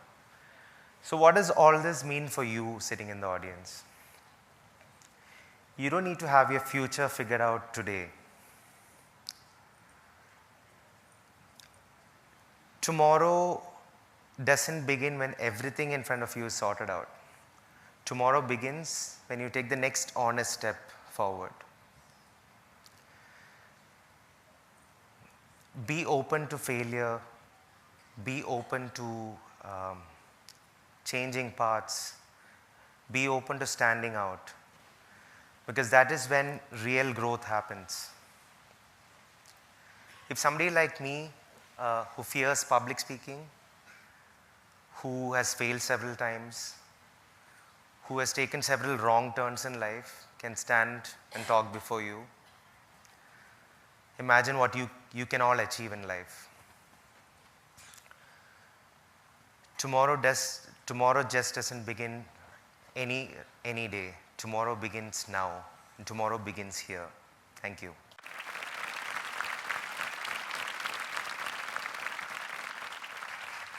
I now invite Dylan on stage to present a memento to Mr. Shivan Santos as a gesture of appreciation. Thank you. Thank you, Mr. Shivan. It was truly seamless presentation. It is inspiring to see how one can stay rooted in tradition while being completely disruptive in the world of design.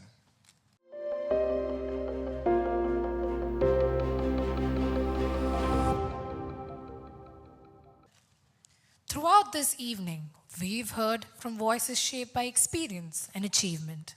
To close, we move from established excellence to the potential of tomorrow, bridging the gap between today's icons and the leaders of the next generation. Our final speaker is one of our own, a grade 11 student here at the Choice School. From ranking 11th globally in international debate to directing content for economic literacy initiatives, she steps forward with curiosity, sincerity, and thought. It is my pleasure to welcome Ananya Ja to the Red Circle. Comparison is a thief of joy. Theodore Roosevelt.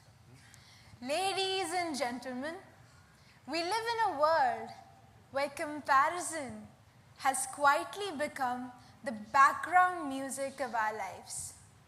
It's always there, always playing, whether we like it or not. You wake up, you open your phone, And even before you've brushed your teeth, you've already compared your life with 10 other people. Someone woke up in the Maldives. Someone got into Harvard. Someone started a company at 16.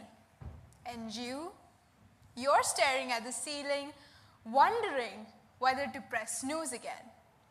That is a tyranny of comparison. It isn't loud. It isn't demanding. It doesn't shout. It simply whispers, "You are behind."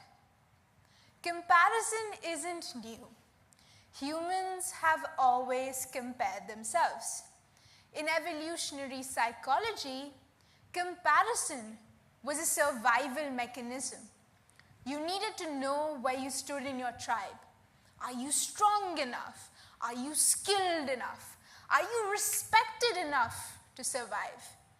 But what used to be a small village of comparison has now turned into a global stadium.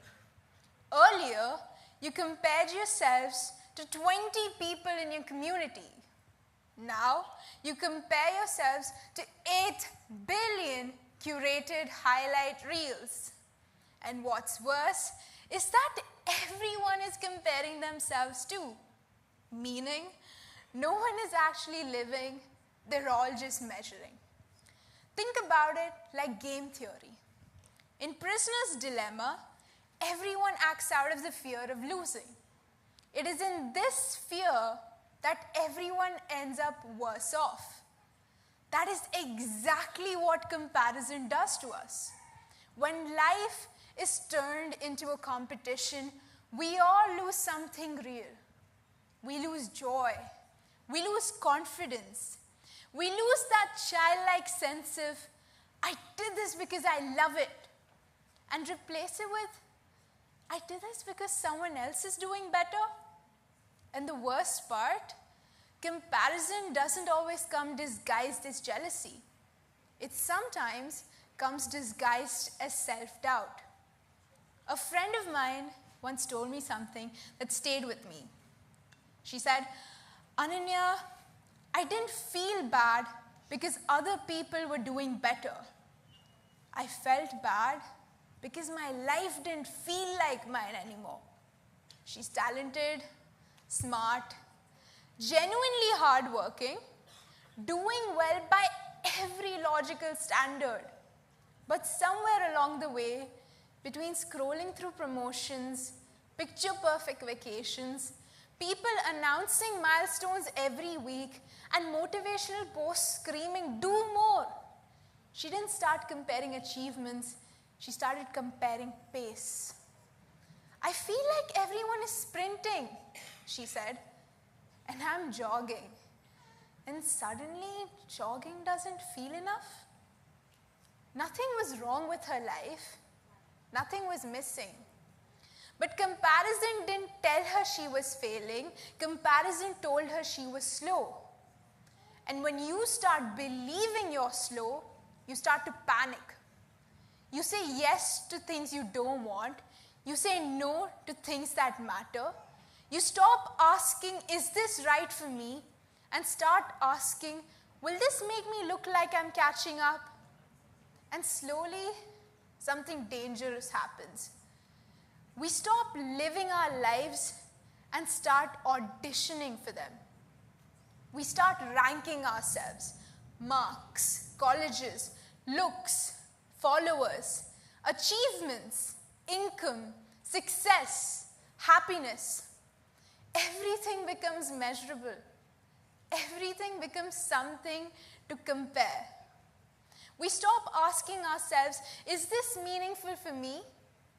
and start asking, "Is this better than what they have?" There's a beautiful concept in psychology called reference dependence. We don't evaluate ourselves by absolute reality. We tend to evaluate ourselves by the reference point we choose. A 90 feels terrible if your friend scored a 95. The same 90 feels incredible if the class average is 65. Nothing about you changed, only the reference changed. But comparison convinces your brain that worth is external, fragile, and forever dependent on someone else's performance. And the funniest part, the person you're comparing yourself to is also comparing themselves to someone else. So, it's literally a chain of insecure people making each other insecure. We've built a world where success isn't about doing well, it's about doing better than someone else. You don't have to run fast anymore, you just have to run faster than the person next to you. Success has quietly shifted from fulfillment to superiority. And superiority is a race that never ends. Because there will always be someone that is younger, smarter, richer, or in some cases, simply louder. We've confused visibility with value. Just because something is seen more doesn't mean it matters more. But today, silence feels like failure. If you're not posting about it, did it even happen? If you don't prove your happiness, are you even happy? Success has been defined by social media posts. What a sad way to live. I want you to think about it at a much deeper pace. We've built a world where success is just comparing yourself to someone else. And it hurts us deeply. Comparison has been linked to anxiety, depression, lower self-esteem, and reduced motivation. When you constantly feel behind, why should you even try? When your effort never feels enough, why should you even care? Comparison doesn't just steal joy, it steals effort. It convinces you to quit even before you start because someone out there is doing better than you are. And here's where it gets interesting. Comparison doesn't just destroy happiness, it destroys authenticity. The more we compare, the more we try to mold ourselves into what looks successful instead of what looks meaningful. We start chasing trends instead of purpose. We choose careers, subjects, and ambition not because it resonates with us, but because it looks impressive. Ask a child what they want to be, and they'll tell you astronaut, scientist, superhero, storyteller, athlete, swimmer, dancer, musician, and the list just goes on. But somewhere along the way, that list shrinks down to engineer, doctor, or get an MBA. Not because everyone wants it, but because everyone is afraid of being the only one that doesn't. That is tyranny. Not loud, not demanding. It doesn't shout. It is silent, socially accepted, and emotionally exhausting. So, what do? Do we stop comparing ourselves? Honestly, no. Comparing is human. The question is not, how do I stop comparing myself? The real question is, who do I choose to compare myself with? There's one comparison that is healthy, powerful, and transformative. Comparing yourselves to who you were yesterday. That is the only fair comparison. Because life isn't about beating others, it's about becoming better than your older self. If yesterday you were afraid to speak, and today you voice your truth, that is growth. If yesterday you were confused, and today you have a little more clarity, that's progress. If yesterday you doubted yourself, and today you dare to try, in my opinion, that is success. There's a beautiful concept in behavioral sciences called the small wins theory. Humans build long-term confidence not through massive achievements, but through small, consistent progress.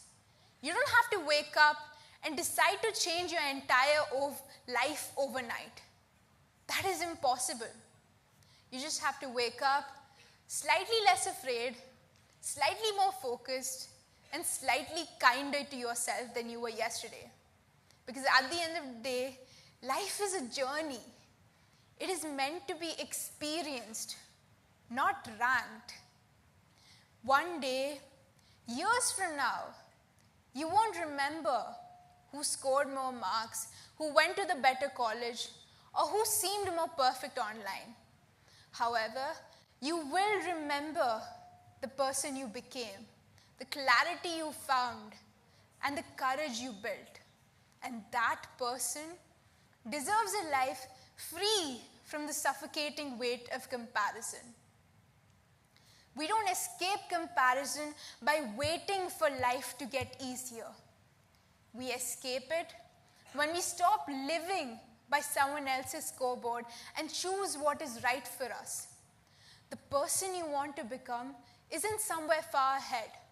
That person is being built right now, at this very moment, by the choices you make. Imagine if instead of asking, am I becoming better than them, we started asking ourselves, am I becoming a better version of me? Imagine if instead of scrolling and feeling inadequate, we started asking ourselves, what can I learn, build, or attempt today? Imagine if instead of chasing approval, we chased meaning.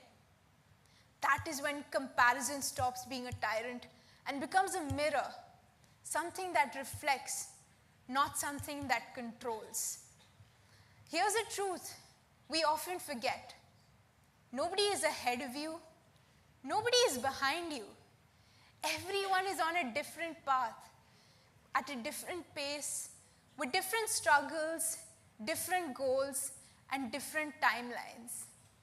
Life is a journey. You have to experience it, not compare yourself with people and belittle yourself. Because at the end of the day, tomorrow begins the moment you choose growth. Not to prove anything to anyone, but to grow. To grow and to prove to yourself that tomorrow isn't waiting somewhere in the distance. It begins the moment you choose growth, not to prove anything to anyone, but because you deserve better than staying the same. Tomorrow begins the moment you choose intention over insecurity. Tomorrow begins here. Thank you.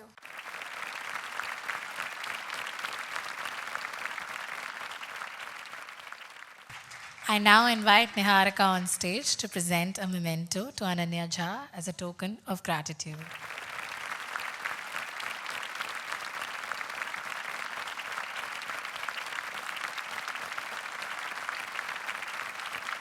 Thank you, Ananya. What a powerful note to end on. It is a proud moment for all of us to see such clarity and passion from a member of our student body.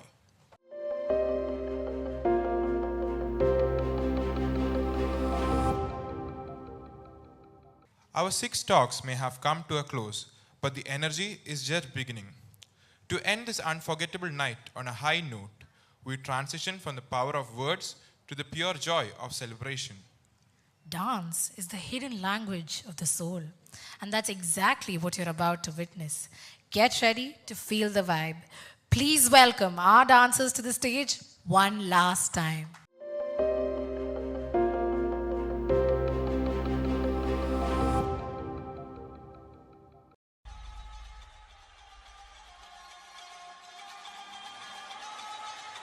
Ladies and gentlemen, you are not ready for this.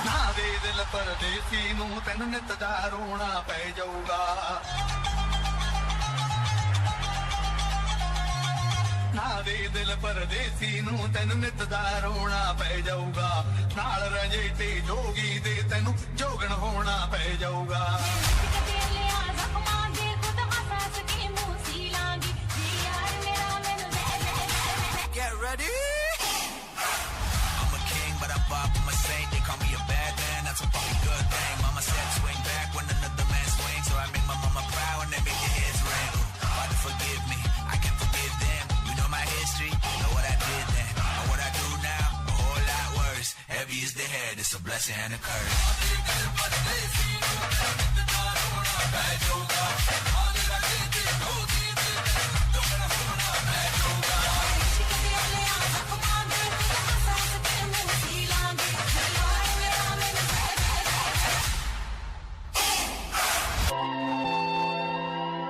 पल पल जीना मुहाल मेरा तेरे बिना ये सारे नशे बेकार तेरी आंखों के सिवा कर नहीं जाता मैं बाहर रहता तेरा इंतजार मेरे ख्वाबों में आना करके सोला सिंगार मैं अब क्यों होश में आता नहीं सुकून ये दिल क्यों पाता नहीं क्यों तोड़ूं खुद से जो थे वादे के अब ये इश्क निभाना नहीं मैं मोड़ूं ചിന്ന കുഴി കണ്ടപ്പോ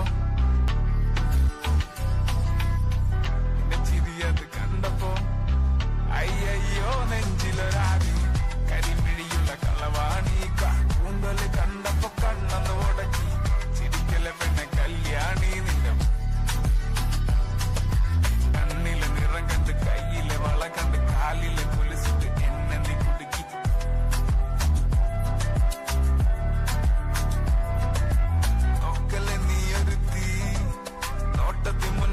ചങ്കത് പടക്കണ നോക്കല് നീ ഒരു തീ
Thank you for that wonderful performance. As the curtain falls on TEDx Choice School 2026, we have many people to thank who worked behind the scenes to make this a reality. I invite Niharika Devdas, our Cultural Secretary, for the vote of thanks.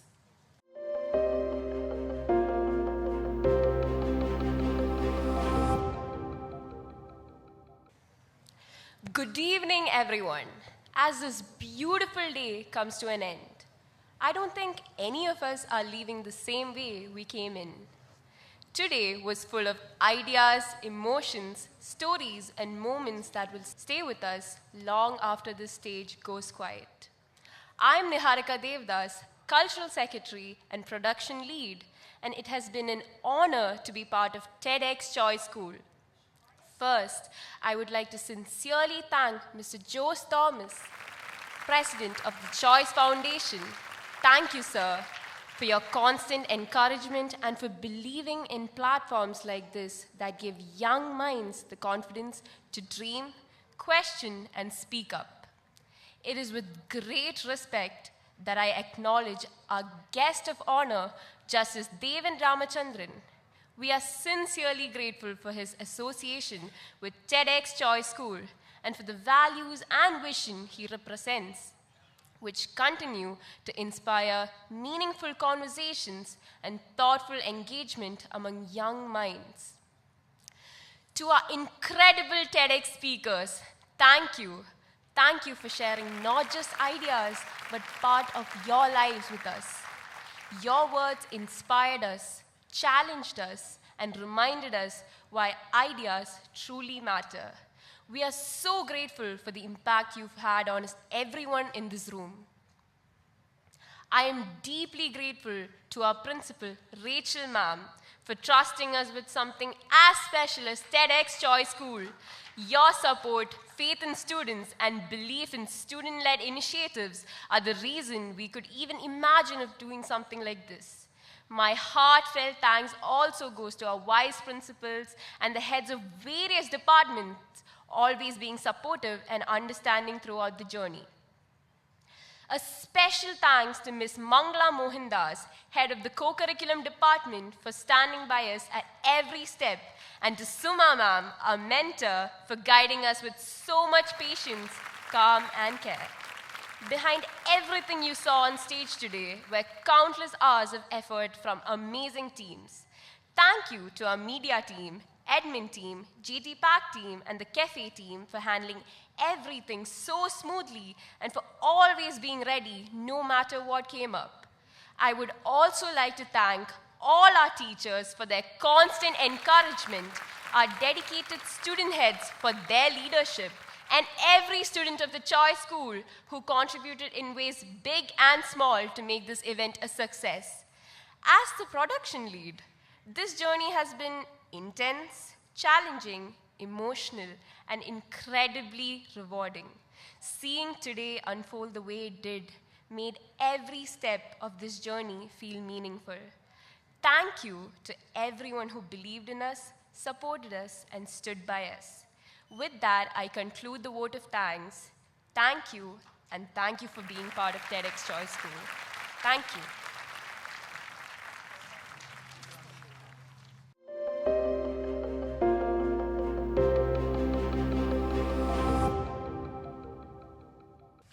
Well. As we reach the fag end of today's journey, one thing stands clear. Everything that unfolded on this stage did not happen by chance. Trust me when I say this. It happened because of people, because of students, leaders who took responsibilities, mentors who believed without hesitation, and speakers who trusted this platform. Tonight was not a coincidence. It was commitment. At this moment, I would first invite on the stage our student heads. Head of Production, Niharika Devadas. Head of Ticket and Sales, Jonathan J. Matthew, Anvika Pradeep, Bhumi Pillai. Head of Speakers, Rudra Arun, Ritik Priyan, Alia Vikas, Matthew George, Zeba Manchli. Head of Media, Pranav Vinu, Sharon Bijoy, Isaiah David. Head of Audio Visual, Keith Matthew, Saurav Jitan. Head of Stage Management, Rema Esther Deepu, Krishnan Maya, Veda Sanjay. Head of Decor, Aishwarya Joby Thomas, Joanna Nobi. Head of Food and Beverages, Fahal Afzal, Vishnu Kumar, and Nakshatra Indrajit. Well, we're not done yet. Of course, our mentors who stood by us. That's why we're all here. This event is even possible. Ms. Suma George, Ms. Mangla Mohandas. Wait. I kind of left one key person. Sorry. Miss Rachel Ignatius, our constant pillar, our support. If it wasn't for her hard work, dedication, and believing in us, believing in that dream, this event would have not been possible. So, this is not just an ending.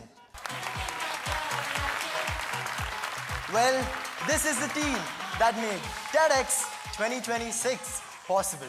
Well, I believe you all enjoyed today. Well, this is not just a pause. This is just a small wait before next conversations begin. This is TEDx 2026 Choice School. Signing off. Until next time.